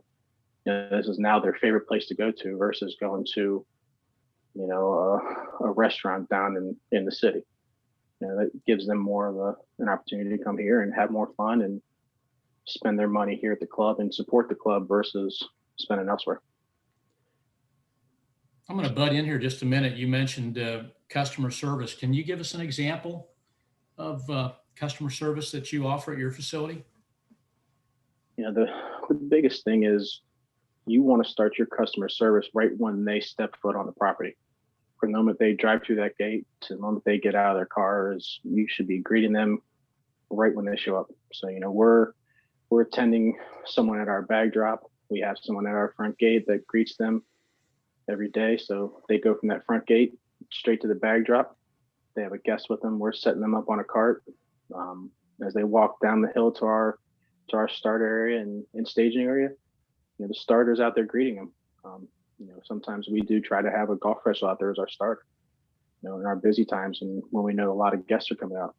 So myself, even I'm out there greeting people as they're coming down, directing them into the locker room, into the golf shop, wherever they would like to go, explaining how to get to our range. Our range is, if you've been to Belhaven, it does have a long route to get there, and it can be a little confusing. So being able to, explain where to go is key in that area.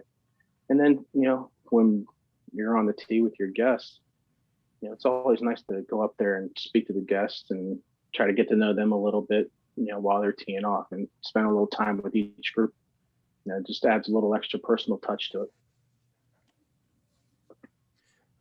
Michael, we're going to switch gears here to merchandising. I'm kind of curious, just based upon your experience with merchandising, and then also, how do you make the decisions about the items that you're going to be stocking in the golf shop? And then also, how do you keep up with current trends? I try to look at what our members are wearing. I try to make notes as to what has been selling in the past. At previous places I've worked, I've always tried to keep a spreadsheet going together on what our sales are for each brand, whether it's knits, sweaters, quarter zips, outerwear, shoes, men's, women's. I'm always trying to keep track of that kind of thing and want to know what our members like, so we can continue to buy the correct product for them. So this way, we make sure that we have the correct product in there for them. They're going to come and support our shop and our club. And then PGA show, talking with other vendors, our sales reps seeing kind of what they're seeing other clubs buy in different regions as well. That kind of helps us keep up to date on what the new trends are going to be and try and stay ahead of the game. Great, thank you.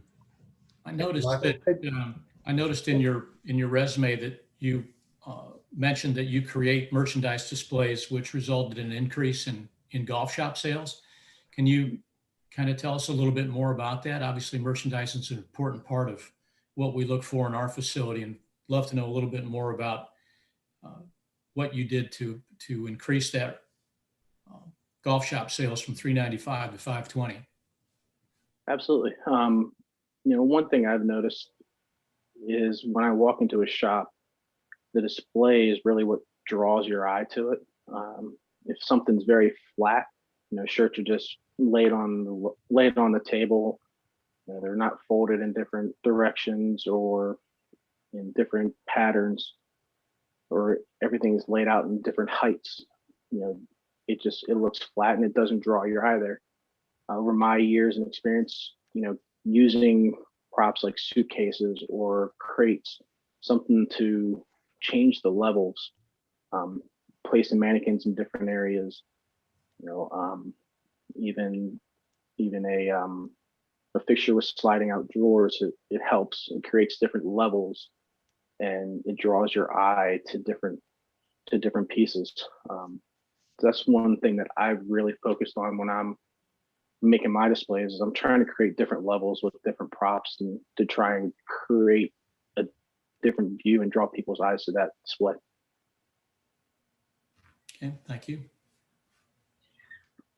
Michael, drilling down a little bit deeper into the merchandise concession, as I understand that you, if selected, will own this merchandise concession. Can you tell us a little bit about your experience developing open to buy plans, working with sales reps, purchasing merchandise, pricing strategies, how you would control loss, and overall profitability of the merchandise concession? Really, one thing that's helped me with my open to buy plan and really understanding how much to buy for the shop have been the spreadsheets I've made tracking sales and also kind of what we're bringing in. Those right there give me a plan on how much I need to bring in for the year, what I can expect to sell, what my trends are, if I should expect to go up in some categories or down in some categories. Those have really helped me in that department, but also with our sales reps, understanding the relationships I have with them and have developed over the years. They help me make sure I'm bringing in the correct product, the correct amount, the correct sizing. We're always looking at adjusting the sizing every year based on what sales have been over the previous 3 years. And as our membership changes, you see, different demographics coming in. And one current situation I'm in right now, our membership is getting younger, so we're starting to see some young members coming in that want to work out, so they're in better shape. So we're having to adjust our sizing to a smaller membership. So this is where paying attention to the members and what they like, and also communicating to our sales reps through our relationships, have really helped making sure we're bringing in the correct product and the correct sizing to eliminate any loss and more profitability towards the operation. Thank you. Michael, onto our current staff at the club. A lot of these members have been here for quite some time, and they're near and dear to our hearts and the membership hearts. Can you talk to us a little bit, if you were hired as a head golf professional, how you go about staffing and evaluating the current staff? One of my goals as a golf professional, and especially as a head golf professional, is to promote our staff and help them grow and succeed. I know you just said that they've been there for quite some time. I want golf professionals to grow, move on, get better jobs, and be better themselves. So, I'll evaluate everybody in our operation. Obviously, I don't want to get rid of anybody. I know the membership likes them if they've been there for quite some time. But I do want to help them grow and achieve their goals as a golf professional. I don't want them to be stagnant where they are. So, we want to assess where they are in their growth as a professional and find out what we can do to help them succeed and move forward. I always want to have a revolving door of golf professionals and making sure that they're progressing in their career and growing on to become head golf professionals, general managers, director of golf, whatever their goal is, and director of instruction. We want them to grow and achieve what they're looking for. Great, thank you. Michael, when it comes to member engagement, we understand that the value of engaging the member and what that means, not only for their value, but for ours, and increasing time at the club, which means increased revenue streams. Give me an example of how you currently communicate and engage with the membership. We're always communicating via email. We use 4Ts, so any upcoming events or course closures, frost delays, any information that comes from the golf shop, we're relaying that information to them. That includes clinics as well. We're always developing new programs for ladies, juniors. We want to get them to the club, which brings their families to the club and gives them more opportunities to learn and grow and play the game more as a family. But then that also gets them to go up to the restaurant and have lunch or dinner after they're going out on the golf course, playing 9 holes, going through a lesson, do maybe a family clinic with a professional, and go up and have dinner afterwards. We're always trying to promote growing the game through clinics and lessons, and we want to include everybody to help them spend more time there. It's a family membership, so we want them to enjoy the club as a family. If they're there all there together, they're going to stay there and use the other facilities as well.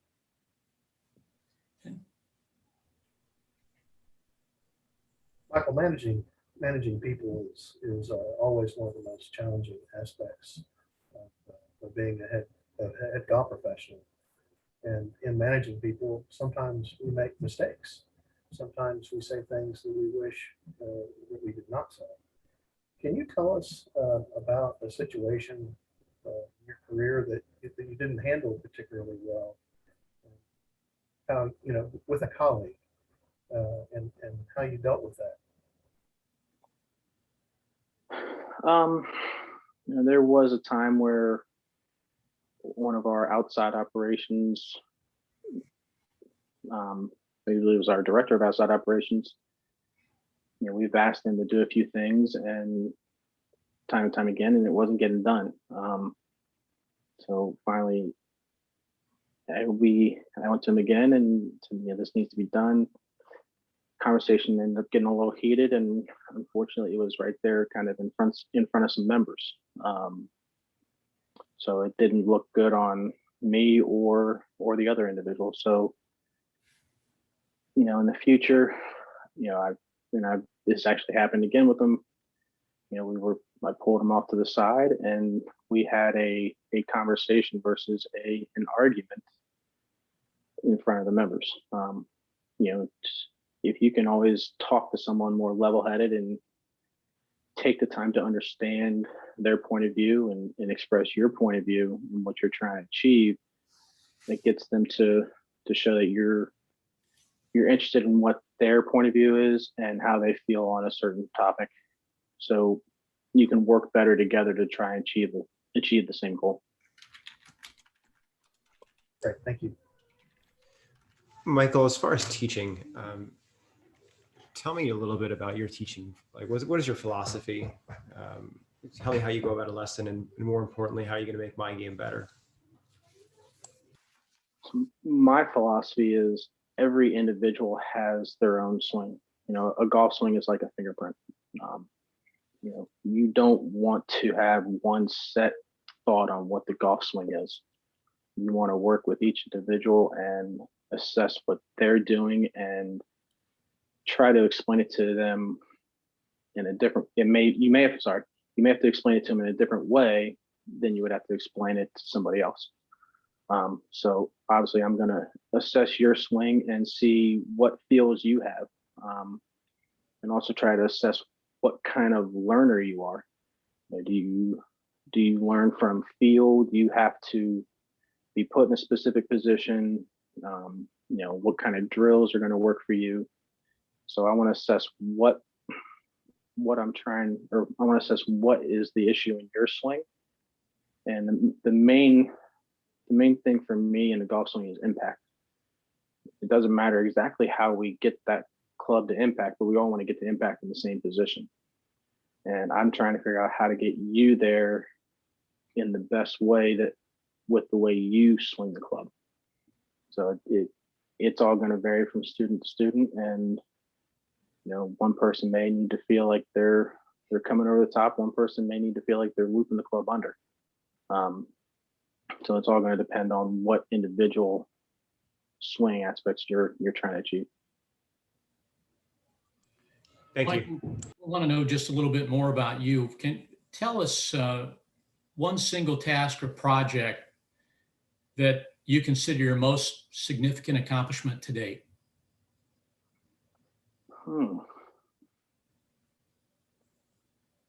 That's a tough one. I think one of the biggest goals I've achieved was, really growing the sales at Bellhaven, within 3 years, kind of really raising that up almost $140,000. That's a huge achievement in my eyes. And it's something I'm very proud of.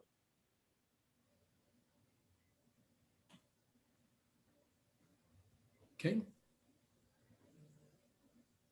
Michael, with teaching nowadays, technology is becoming an integral part of most teaching programs. Can you tell us, what technology and special tools you use to enhance your teaching programs? The one tool I've used the most in recent years is TrackMan. Obviously for club fittings, but also for lessons. One thing that's been really good for us is, we set up a tent and make it a simulator for the wintertime, and that's really helped us develop programs for our students, and they can actually see the numbers, and it becomes easier and easier to explain to them, okay, this is the feeling you have in your swing. You see what this produces, whether it's your angle of attack or club path, club face angle. That really helps them. Okay, I need to get a different feeling to actually get the club to come from the inside. I need to actually get this feeling and be hitting down on the golf shot or on the golf ball. So TrackMan has been really good for me, and it's really helped my students. And I've seen the growth over the last 2 or 3 years from my students from using that technology. Great, thank you. Michael, thank you. We're kind of running into or out of our allotted time at this point. Do you have any questions for the committee? If I am selected for this job, what are you guys looking for in the operation? Is there anything you guys are looking to change, or is there something that you guys have a vision that you want the golf operation to get to? Yeah, it's a great point. And actually, similar to your point before, the club is starting to transition into more a younger demographic, more family-friendly club. So we'd hope that everyone, starting from the top down with the head golf professional all the way down to outside services, kind of buys into that mentality. And obviously, at the same time, treats everyone equally as members. There's no favorites, right? We're all members of the same club. Greg or Jim, I don't know if you have anything to add there as well. Yeah, we just are really interested in engagement. I mentioned it before in a question that we asked you. And certainly we want you to continue to be involved as much as you can, not only within the facility, but on the outside of the facility. We feel like as a golf professional, you're the hub of the club. You're part of the reason why everybody comes. And, we want somebody that we can be proud of, stand up and represent the club in both activities inside and outside the facility. I would add, as the leader of golf operations, we're looking for someone who can instill a culture of continuous improvement at every level in your operation, everything from yourself to a bag attendant and everything in between. Someone that will always try to push the bar higher and have a culture within your department where everyone is trying to continuously improve. I agree with that last statement there. If we all don't believe we can improve, I think that we're in the wrong industry and we need to look at something else.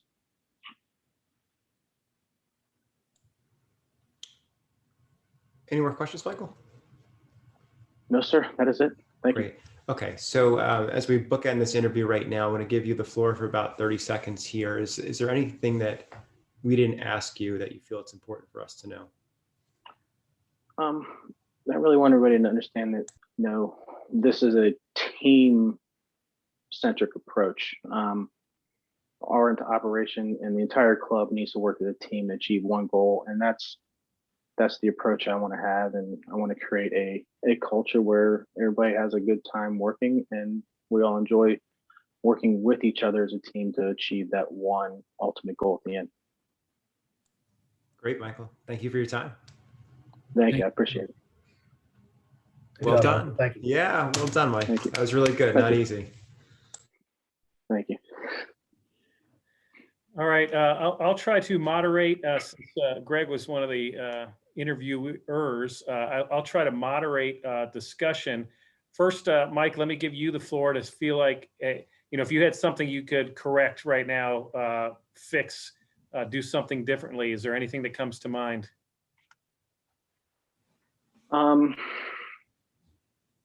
Definitely trying to think of and be more prepared with more of the goals I achieved in the past. Obviously, there's some ones that I have done, and I think back now, another one I can think of is we had some ladies clinics over the last couple of years that we've had anywhere from 20 to 40 ladies throughout the year, and we've had a growth for about half of those ladies from those clinics end up joining some of our ladies groups. So that's another big thing that I've done in the past, and just being more prepared with that and writing down some notes on that beforehand would be definitely more helpful for me.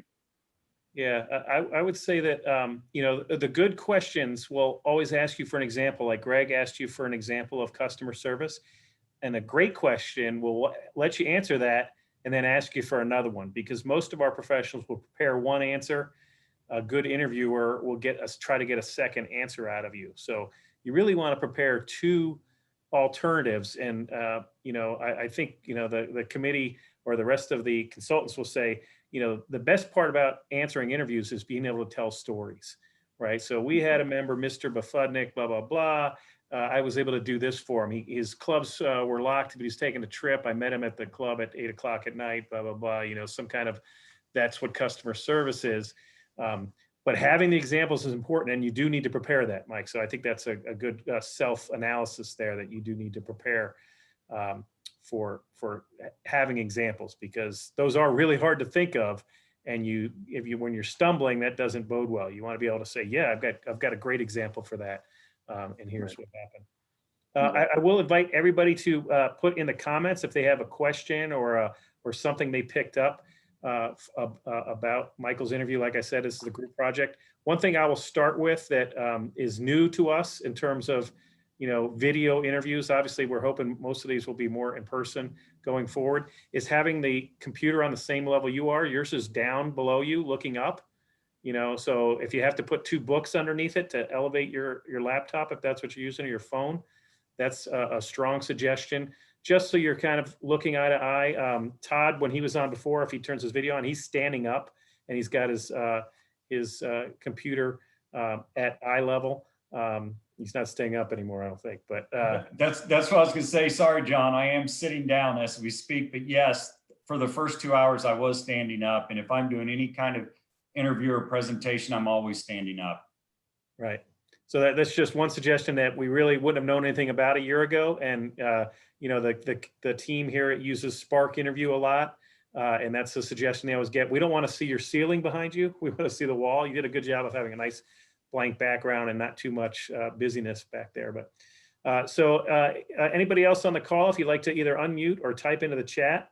DeMarcus just wrote, on the topic of merchandising, is it helpful to include how you use data to drive those decisions, as well as the observation skills he alluded to? I don't know, Greg, do you want to pass it to someone, or do you want to handle that yourself? Jonathan? Yeah, sure thing, Greg. Yeah, numbers always are the most important thing you can give, right? Saying that I stock the golf operation is just a very vanilla answer. But when you give numbers and figures and data on how you can create a return on investment for you as the hire is ultimately what they're trying to get at. And some people by personality can just digest data a little bit better than others, and that's what they're craving. So I think, Michael certainly did a good job of that in the interview, and he has I know you don't see it in front of you, but in his resume, he does a very nice job of outlining, his successes in the merchandising operation. John, I'd back up with what you said on telling a story. I mean, there's some science involved with telling stories, right? I mean, if a good storyteller, everybody knows someone that can tell a good joke, right? Or tell a good story and everyone just stops and listens. Yeah, Greg Stenzel will tell you a story that if you ask Greg what time it is, he's going to tell you how to build a clock. There's actually some science that happens when a good story is being told that actually releases some chemicals in your brain. Some, things like dopamine are released in your brain when you hear a good story. And there's another time when some of that stuff is released in your body, and that's when you fall in love, right? It's the same feeling. You want this person to fall in love with you as a candidate. If you can tell a good story, if you can talk, not just, if you can tell a story about the numbers around your merchandise, but how that came to life and work in the data, it becomes much more engaging, much more interesting to listen to. You have to remember that in many cases, you're either interview number 1, 5, or 15, and they've heard a lot of stuff. So you got to break through some of the mountains. And quite honestly, they've asked these same questions of 15 other people. They've heard 15 answers around these. So you got to stand out, and by telling a great story, by being engaging in that way is one really good way to do it. And I think to Josh's point, he talked about practicing, especially for video interviews or doing mock interviews, doing these sorts of items, record what you're saying, because you're going to be able to then have those stories kind of on demand and in the back of your head when those questions get asked. Interviews aren't too dissimilar. You're going to get something, very similar questions every position that you apply for. So have those different stories, and if you've practiced them over and over, it just comes off smooth, and you're ready to rock and roll with those. So definitely continue to practice, go through mock interviews, and that's what we're here for as consultants, or find another professional in the area and sit down with them and have them run you through the gauntlet, because the more you do that, the better off you're going to be prepared for that interview, and you're going to be able to just knock it out of the park and be able to go into those stories that you're trying to tell. We learned some great stuff from, I think, Todd, you went through that resume writing stuff with me as well. And there's a thing called the presidential message, right? And if you think about, campaigns and everything, and when you're watching those town halls and the debates that just drive you nuts, all the candidates do the same thing. They keep driving back to 1, maybe 2, maybe 3 key messages, right? And every question gets turned back to that. So if your 3 key messages as a golf professional are, I'm a great leader, I'm a great communicator, and I provide excellent customer service, every answer should find its way back to those 3 things. Because when they shut this computer down and they're done talking to you for the day, you want them to know those 3 things about you. And likely, those 3 things line up really, really well with what was in the job description and what you learned about the club doing all your research. Yeah, Mike, to FYI, we will be giving you a copy of this recording so you can look at it yourself. But if you didn't read the note, Josh mentioned practicing over and over on video. You'll be your own worst critic in terms of your posture, your mannerisms, keywords, smiling, that type of stuff. I did note, I had a couple things that I wanted to comment on. When he gave you an opportunity to introduce yourself, you got to be ready. That's the time to grab the attention and tell them a little bit more about themselves, other than, you enjoy the game, you love the game, your dad taught it to you, you want to teach it to your son. That's a good opportunity to kind of get your track to how you got here. I started in the business working for Mr. So-and-so, and he really taught me about, the member is always right, or something like that. And then I went on to RTJ and learned about merchandising, and I really appreciated learning as much as I did about merchandising. And then while I've been here at Bellhaven working for Steve, et cetera, that's a good opportunity for you to just say where you've been, and more importantly, how that got you prepared for this spot, I think, as opposed to, I'm 28 years old, I'm married, I have a kid, that type of stuff. They're going to know some of that already from your paper. Right. Other comments from our audience, from our PJ professionals? I'm sure our group of consultants has more information, but I'd like to ask Michael's peers to comment in any way. Here's my notes, Michael. I got a lot of them to talk to you about. But. I like it. John, this is Jay Dufty. Hey, Michael, very tough ask to do, and appreciate you doing that. And overall, you did a great job. You know, some of the points that John brought up and the consultants have brought up came to mind. I think as you watch it, you'll probably see that your demeanor was very much the same the whole time. I think Josh, you may have mentioned the smile, and storytelling will change your demeanor as well, right? So that's a great topic by Keith. I just think you'll see that you're very much the same monotone and body language, to eye contact to the camera even was just, it was very consistent the whole time. It wasn't didn't show as much energy as maybe you may want to see, that you have in your personality, that I know for sure. Okay. Thank you. And that is tough to ask that in this conversation, right? Because it's not the real interview, and you have a bunch of peers watching you and all that stuff. So we understand that, but I do I think Jace got a good point there. We got a question here from Cedric. Is it okay to make a joke in the interview to try and showcase a different energy or personality? Ask our group of consultants that one. You got to be real sure of it. I bet that's one thing. I would proceed with caution. Yeah. Yeah, I don't want to get into too much of it because I want to save some of this for the next section of succeeding in interviewing. But yeah, personality, you got to make a connection. And when we asked the question, talk about customer service, I'm going to get back to the storytelling thing again. You would have been able to do something where you said, yeah, you know what, let me tell you about customer service. I remember Jim West came in the other day and he had his guest, Jonathan Gold. Unfortunately, Jim couldn't be there and Jonathan got there by himself. So Jim gave me a call and said, would you mind meeting Jonathan up in the parking lot? So I quickly grabbed Jonathan when he came in, introduced myself, took him around to the locker room once he got himself prepared to play golf. We checked him in through the golf shop and went out to the driving range to spend a few minutes until Jim was able to arrive.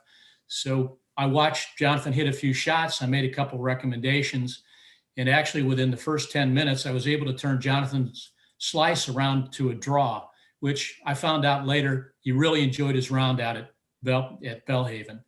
And I got a letter back from both Jonathan and Jim a couple days after we met, just to thank me for the amount of time that I took out of my schedule to spend with Jonathan so that he felt more comfortable at his facility. And all of a sudden, it makes a big difference. The committee starts to go, wow, you could tell this guy was enthusiastic, and he recognized that he needed to make a difference in this person's day, and he went out and did it. So yeah, Cedric, whether, I don't know necessarily as a joke is the right way to do it, but you want to have a connector. And I know Tim Marks is going to talk to us a little bit about that in the next session, but definitely something that makes you feel like the committee already understands and knows you as a friend. One thing that I'll say to the customer service, and this is something that I come from personally. I have started coaching professionals. Even if a committee asks you about service, talk more about engagement. Because if you're an engaging professional and you're engaging the customer or the member or whoever that is your customer base, it's so much more than service. Service is incorporated in engagement, and if you're engaging, then you're going to answer that service question. So talk more to that engagement, and engagement brings in the committee too. Like it all of a sudden their ears kind of perk up because they're going to hear customer service. Try to turn that and pivot it into engagement and talk how you engage the customer, and service is going to answer for itself.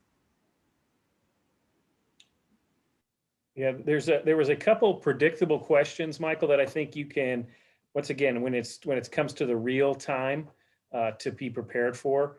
The first 100 days question, I would hope that you would have some bullet points to tackle there. Yeah, I'm going to do this in merchandise. I'm doing this in tournaments. Here's what I'm doing staffing. Here's what I'm doing. You ought to have more than, I'm going to evaluate staff and procedures and improve our customer service. I think that was a missed opportunity there where you could have been prepared for that question because you almost know that one's coming, especially you being there. If we're talking about Bellhaven, you're the incumbent, you've been there a while. It's not like you've got to spend time to get to know the members or anything along those lines. And the Right. same thing with what separates yourself. That's going to be a standard question. He asked you what separates yourself and you didn't mention yourself at all. You talked about other things, but you didn't. What I wrote here was you never mentioned yourself.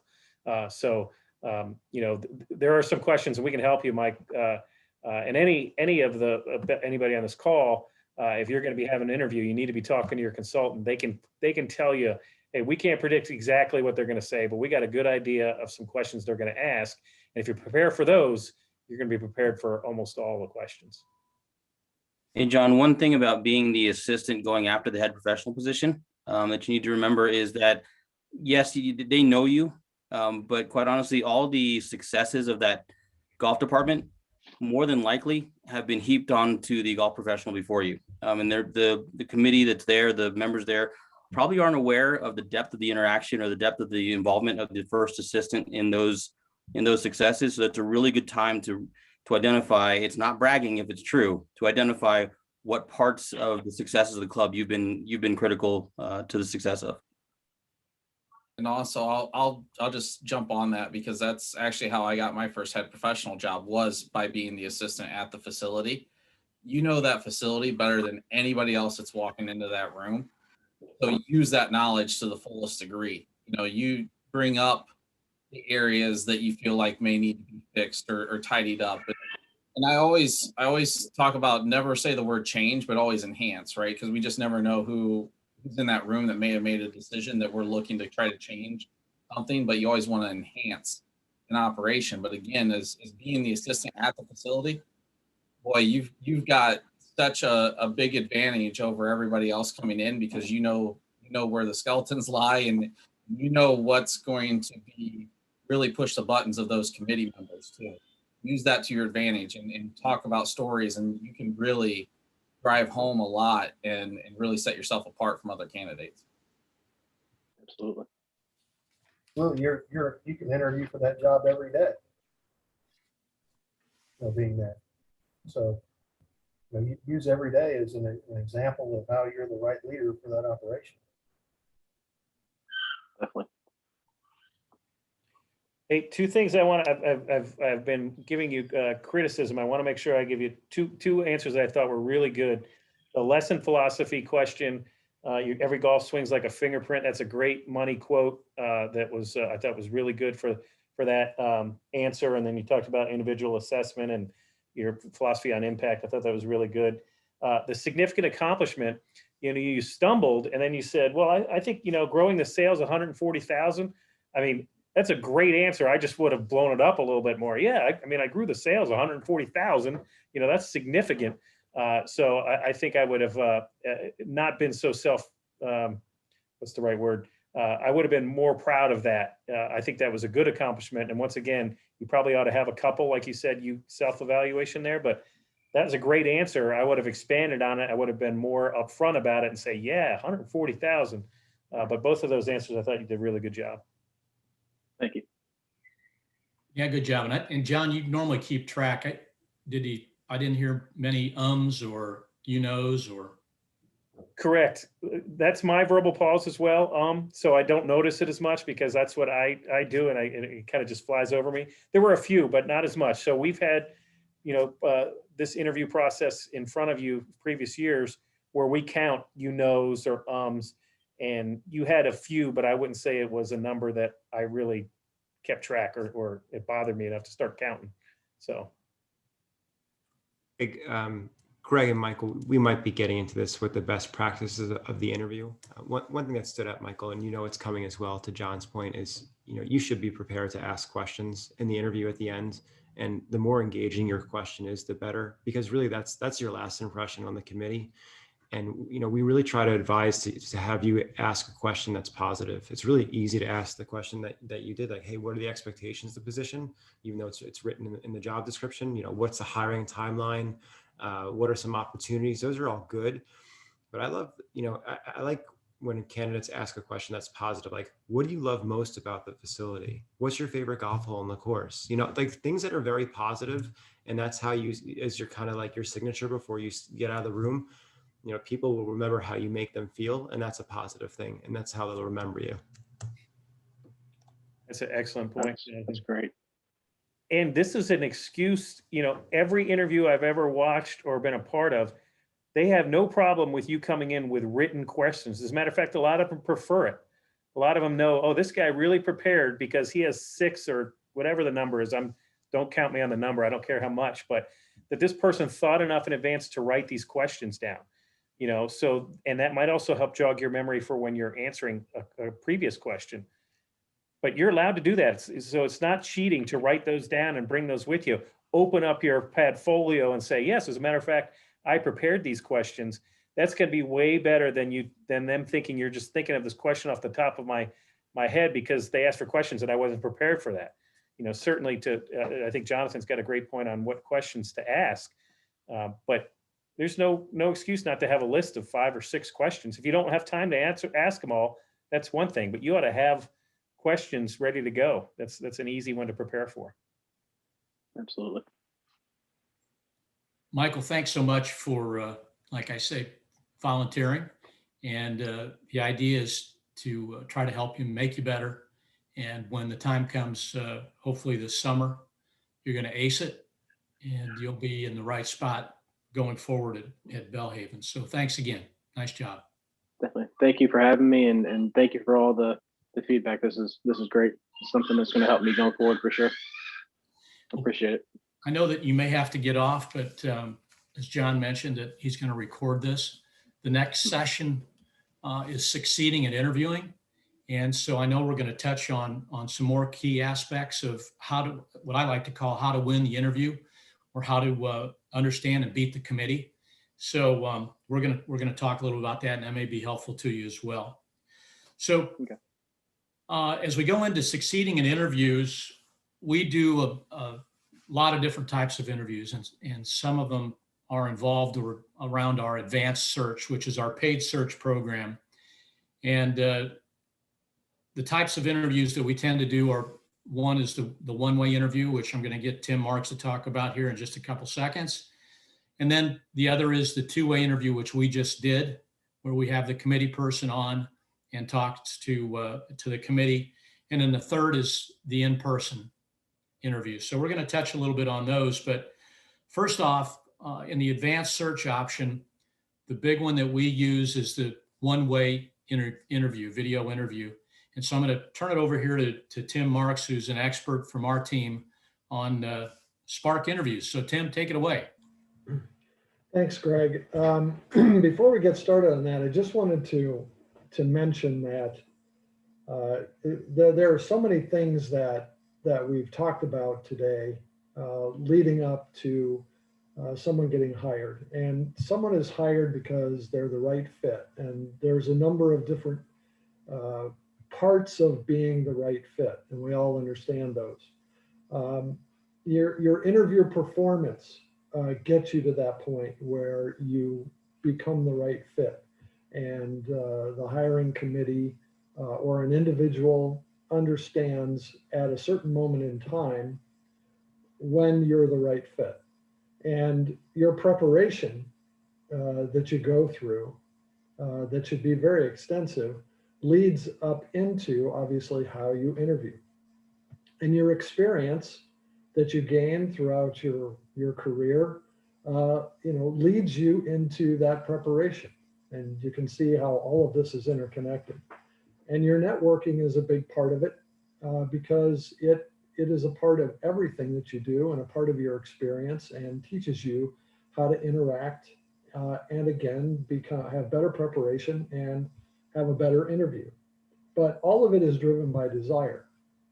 And you have to desire to reach this level of importance in everything that you're doing trying to get a job.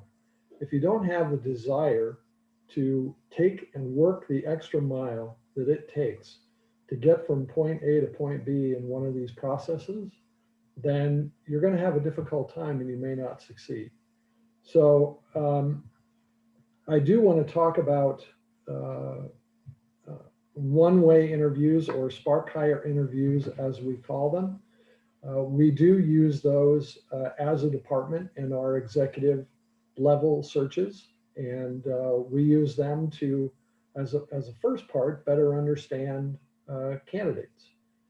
So we're looking at resumes, we're reading cover letters, we're reading letters of recommendation, etc. But we also want to have the opportunity to see and hear a person in an interview setting. So the easiest way to do that for that first look, so to speak, which really takes care of a phone interview, because I think those are done with. I don't think you'll probably do a phone interview again, which is a good thing. But these one-way videos are very, very important. They are sometimes, or all the time, with an executive search process, or if an employer decided to use it on their own, which they very well could, and many HR departments do, it's your first impression. And as you know, you only get one chance to make a first impression. So it's incumbent upon you to learn as much as you can about a one-way video, because they are difficult. You're really only interacting with yourself. You're given a question, and usually there's 5 or 6 questions that you have to answer in that one-way video, which typically takes 20 minutes or a half an hour. But you're really only interacting with yourself. So I see the question, I have to give an answer to a screen where I see myself. And it can be very difficult, and it does take a bit of practice as well. So I thought what I would do, just a few highlights about that virtual experience and that one-way video that is important is, number one, in all of these virtual type interviews, make sure your technology works. Make sure you have good, fast internet connection, and make sure that the computer that you're using, laptop or iPad, everything is working properly, and you have the right camera set up, etc. Get those things out of the way, and always have that ready, because you never know when you're going to do one of these types of interviews. So what I would like to do now is John's going to play a section of a Spark Hire video that I believe Greg picked out. The PGA professional is Kelly Ladow. And I think our team noted that this was really a very good Spark one-way interview.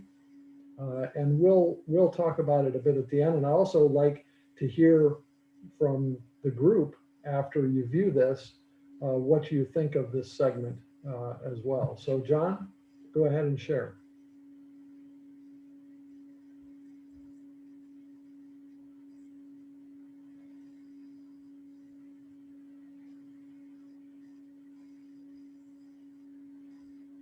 John, I don't think we have any sound.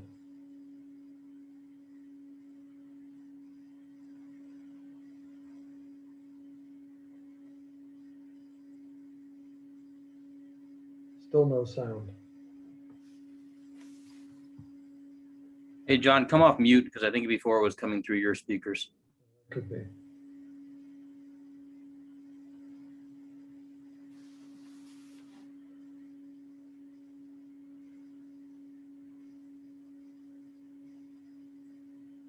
Have a lot of experience. I believe that I'm the best candidate for Rumson Country Club, basically because I have a lot of experience. I've been at clubs that are of similar ilk as Rumson, whether it be the Weano Club with the sailing, yachting aspect, or Mountain Lake in Florida, which was a beautiful golf course and had this shooting and trap shooting.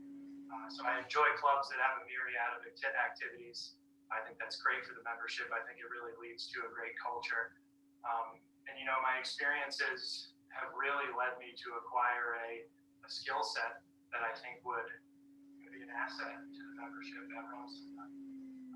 You know, administratively, I have a lot of systems in place that can really lead to a professional presentation of the golf operation. And I have a keen sense of awareness in terms of what needs to be done and when it needs to be taken care of. You know, I really am confident in those abilities to lead and the leadership aspect of it as well. I've had a lot of people that have been really, you know, just transparent with me and invested in my development. And I think that will be something that I will definitely incorporate into my staff. You know, I thrive on being a leader, leading by example, and being a mentor to my staff. So it'd be an honor to be the golf professional at Rumson, and I hope you'll consider it. Thank you.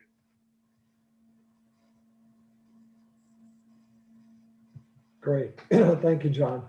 So a good Spark Hire video, and that's only one of the questions out of about 6 or 7 that Kelly had to answer. And Kelly chose to stand, which I think is a good idea. But really, as John mentioned, or as John mentioned before, the camera was at the right height, and Kelly was looking into the camera. There was eye contact into the camera, so he was looking at the white light of the lens, and really never wavered from that. His eye contact was right there. From the other side, when we are watching it or an employer is watching it, that eye contact is very, very important. Kelly was very comfortable in his answer as well. I don't know Kelly, but I would say Kelly's probably a hand talker, and he did very well to quiet them by folding them in front of him. He got away from it a little bit, but there wasn't a lot of distraction there. There was really not much distraction behind him either, just 2 pictures on the wall. I think if it would have been me, I would have removed those or found a blank background, because I really want it just to be about me and whoever's watching that video to focus in on me and not a lot of clutter. To be honest with you, I've seen Spark Hire videos of people in their bedrooms with their unmade bed in the background, and we had one person testing. They were laying in bed when we were testing, and you can only imagine the different things that we have all seen in these Spark Hire videos. And again, it's very difficult to do these. You see a question on a screen, and you're normally in our process is given 2 minutes to think about it, 2 minutes to answer the question, and 1 take. So you have to answer it properly the first go around. So you have to be very comfortable and realize that for this type of an interview, it's that first interview. The questions are typically a little bit easier than as you get further on in the process, but it isn't rocket science. The employers are not going to ask you something that you can't answer. They're going to ask you about golf, and they're going to ask you about your experience. So be comfortable in that when you do it. And if you're involved in an executive type search with us, and you're going to have to do one of these videos, or the possibility is there, you certainly need to get with your career consultant to talk about it and get prepared for it. Greg? Yes, thanks so much, Tim. And Tim hit on all the different factors that I had written down on my sheet as well. Certainly like the idea of having Kelly stand up. I think that was very important. We talked about ways that you can practice it. You can simply take your computer and turn the camera on, reach into a hat, pull out a question, take 30 to 60 seconds to formulate an answer, and then give it and practice it that way. But we'll do whatever we can to try to make you better. And Keith Fisher, just to kind of give you an example of some of the things that we do, we recently had a candidate who had a little bit of a reading disorder, and Keith put together a special program for him that allowed him to actually take the Spark interview higher and progressed and moved through the process. Keith was hired, right? Yeah, ultimately at the position that we had done the Spark for, unfortunately, he did not gain that position, but he did end up gaining a different position that ended up being very well for him. It turned out extremely well for him from that standpoint. And he credited the fact that we had practiced with him and had gone to some of the lengths that we did to assist him in helping ultimately obtain the one position that he did get. And that's honestly, that's a way you can actually practice too. What I put together was a Google slide presentation. I found a countdown clock from YouTube and threw it into the slide presentation. And you hit the 2-minute timer to think about the question and click on the next thing, and you got the timer up there, and you've got 2 minutes, and when it goes off, so it really simulates the Spark Hire arena very, very well. Yeah, good job on that, Keith. Appreciate it. Anybody else have any ideas on Spark Hire before we move on a little bit? I've got a couple of comments, Greg. One is control your lighting, and if possible, have the lighting higher where it will cast a shadow down behind you, almost like you were taking a photograph. Test the lighting. Look on your screen. Turn your camera on. See what the lighting looks like. And another thing is to focus on looking at the camera and not at yourself. That's really hard to do, but it's something you can certainly practice. But when you're looking at the camera, it looks like you're looking in the person's eyes, versus looking at their chest. And Jim, I've got a tip on that. What I tell people to do is tape a picture directly behind your camera. And I always use one that's a good memory. Actually, one that's directly behind mine is one of my daughter and one of a group of individuals I played in a golf event with. But it makes me smile to see those pictures. So not only does it focus my attention directly to the camera, it allows me to relax and kind of smile and let my personality come through. That way I'm not so robotic, in those answering those questions while we're talking through a video, because it's very, very easy to kind of fall into being robotic in those answers and really almost trying to be too professional and not allowing some personality to shine through. And personality will help set you apart. Yeah, that's great. That's great. It's really hard to show personality in a one-way video. I love that tip. I'll be sharing that. Yeah, I did think that we do a lot of these Spark hires, as Tim mentioned, and we review them. They also go up on the Google Data Studio site so that the committees can review them. And occasionally we have as many as 30 to 35 candidates who may go through the Spark hire process. So when we talk about answering questions and making sure that you give good responses that are meaningful, believe me, once a committee has gone through the first 10 to 15 of these things and know that they still have that many left, simple responses that maybe don't focus on what your experience is don't mean a whole lot. So understand that, again, what the requirements are of the facility so you have a good idea. Be prepared to tell your stories and don't ramble. Give your answer, even though you have 2 minutes. You don't have to take up the full 2 minutes. If you've completed your answer, you're finished. And finally, the other note that I had on mine was dress appropriately. It is an interview. You should be wearing a sports coat and tie.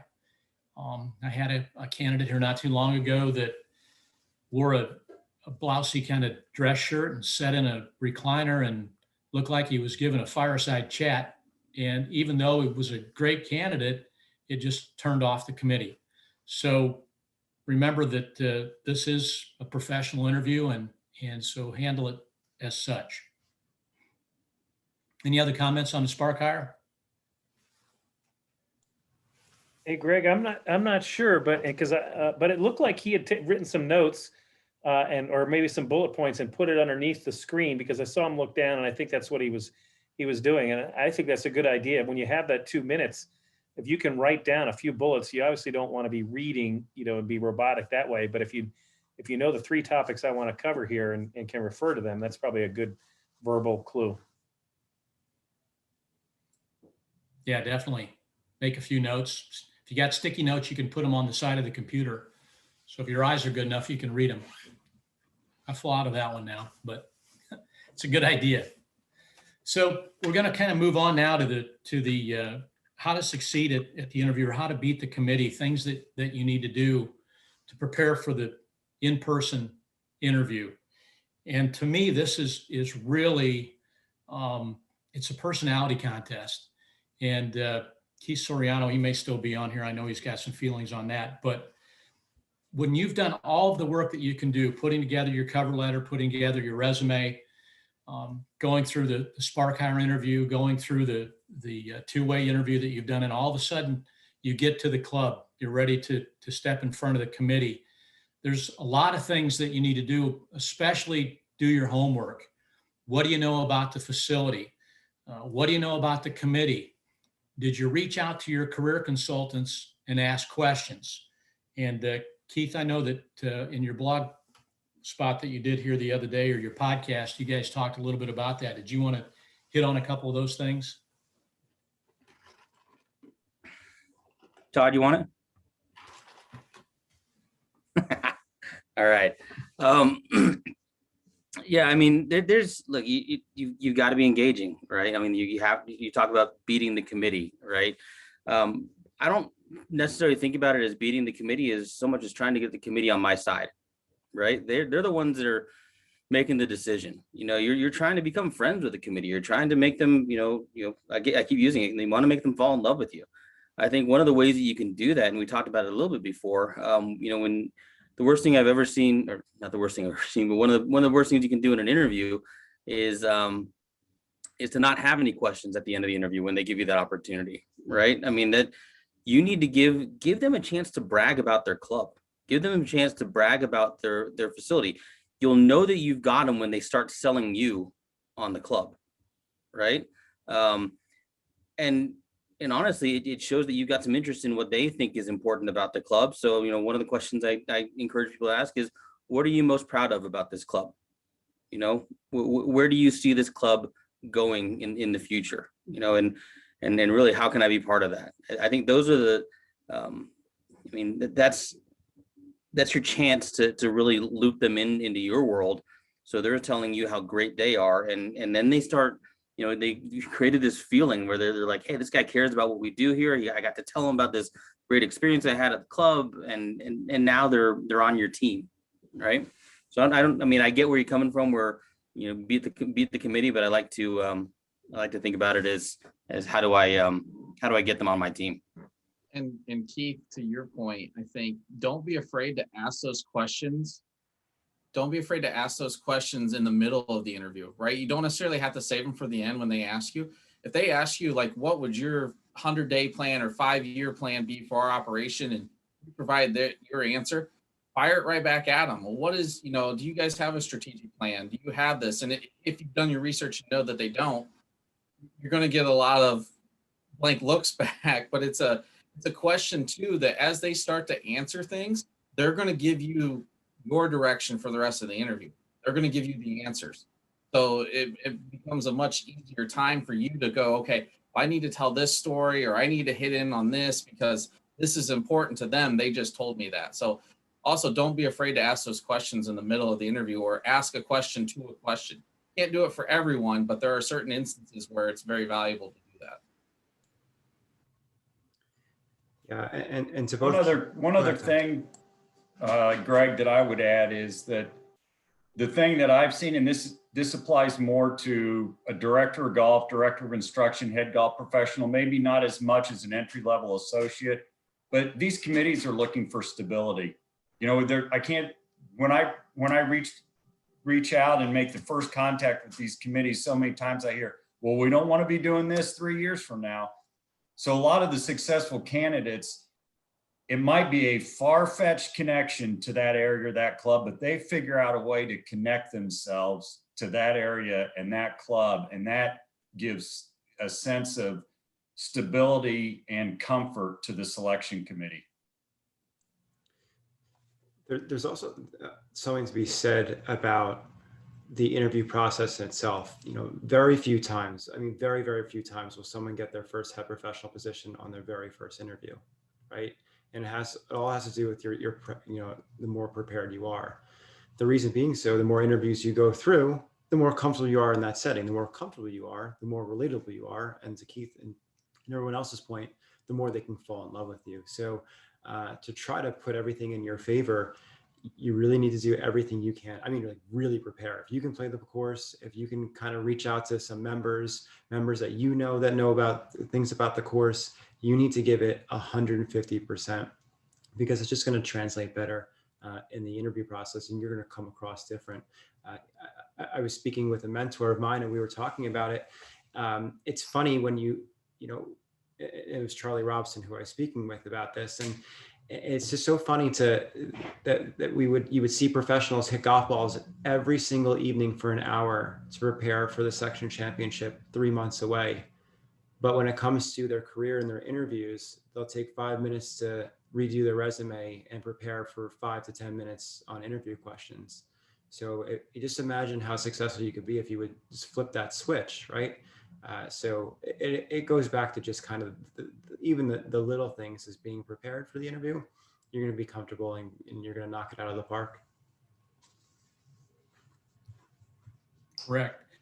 And Tim, I want to thank you for being on the call today. Really appreciate your knowledge and information that you're able to share. I know you have to get off to get on an advanced search. So whenever you need to do that, go ahead. I did want to touch again when I talk about the committee and whether I call it beating it or Tim says, or Keith says winning, but you have to know the committee. You need to know who's on it. And anybody who goes through the interview process, we like to go ahead and give you the names of the people that are on the committee. If they have a title at the club, we're free to share that with you. But do your research, know something about them, because if you can get in the interview room and you can say, hey, you know, I saw that you went to Murray State to school. Did you know that I went to Murray State to school? You immediately have a relationship built with that committee person. Or if you happen to know that maybe they were the club champion and they get introduced, you can say, well, John, I saw that you were the club champion. Matter of fact, you've been the club champion in 2017 and through 2020. It's quite an accomplishment. You automatically have that vote in your pocket, or at least moved a little closer to in your pocket. So if you can make a connection with a couple of people on the committee, that's definitely in your favor. Josh Tremblay, you're on this call. You and I have talked a little bit about research of facilities. Do you mind sharing a couple of the ideas that you have about research and facilities with everybody? Thank you, Greg. No, I first of all, just for especially all the career consultants being on here today, I really appreciate all your input. I know everybody here from the Mid-Atlantic does. You know, for whatever method serves you best. I know Michael Mock during his interview was talking about keeping a spreadsheet. I was going through preparation and kind of doing research at the end of 2020 for a position, and kept a Google Doc that I just kind of saved, and I had 3 or 4 different files. I had one page that was all about, like Greg said, the committee members and what I could glean about them, even so much as who I knew else was in the search as much as I could, who the other professionals I was going up against, what staff was there, research on them. And then even as I got later into the process and was preparing for interviews, you know, taking a Google search image of their face and making a little, you know, kind of page of that, just so I could continue to, you can imagine this room right here. I had a sheet that was just like that with faces and names to help me as I got in front of the committee, whether it was on the two-way video or in person. And then, you know, questions maybe you can answer, or questions that you want to ask of the committee, even going so far as to, you know, talk with other pros and seeing their methods of maybe bullet points of your answers to questions, so that your answers aren't necessarily just reading a script, but you can kind of weave a story around those answers. So for me, that was great because I could have it on my computer, I could have it on my phone. If I was driving home, I want to turn the radio off for 10 minutes and try to practice answering 2 or 3 questions. I had it to look at quickly as I was at a stoplight, and then kind of go from there. Thanks, Josh. Appreciate it. Any of the rest of the team have any more comments on interviewing? Again, I think we've hammered this, but just research. I mean, I had a candidate walk out of a room who ultimately ended up being successful, and this happens quite often. The comment specifically doesn't get said, but what the committee said after this candidate walked out of the room was that individual knows us better than we know us. And that went such a long way to separate that individual from the other candidates to ultimately propel them to get the position that it, again, it's just understanding it, to, like Josh said, and that's something key with technology now that actually I didn't think about until Josh just said it. You can take screenshots now of Zoom calls or whatever of the pictures, and then as you get into the in-person interviews, you're going to have an idea of who each of those individuals are versus just having a name. Now you're actually going to have a picture potentially to go with it, which, again, just sets you apart. If you can go up to them and introduce yourself, by name, that's just something that most people don't typically do, and it can really set you apart. Very good. Again, before we wrap this up and open it up in case anybody else has some other questions, I do want to mention that Keith Soriano, Todd Smith, they currently do a podcast every week, which I really enjoy listening to.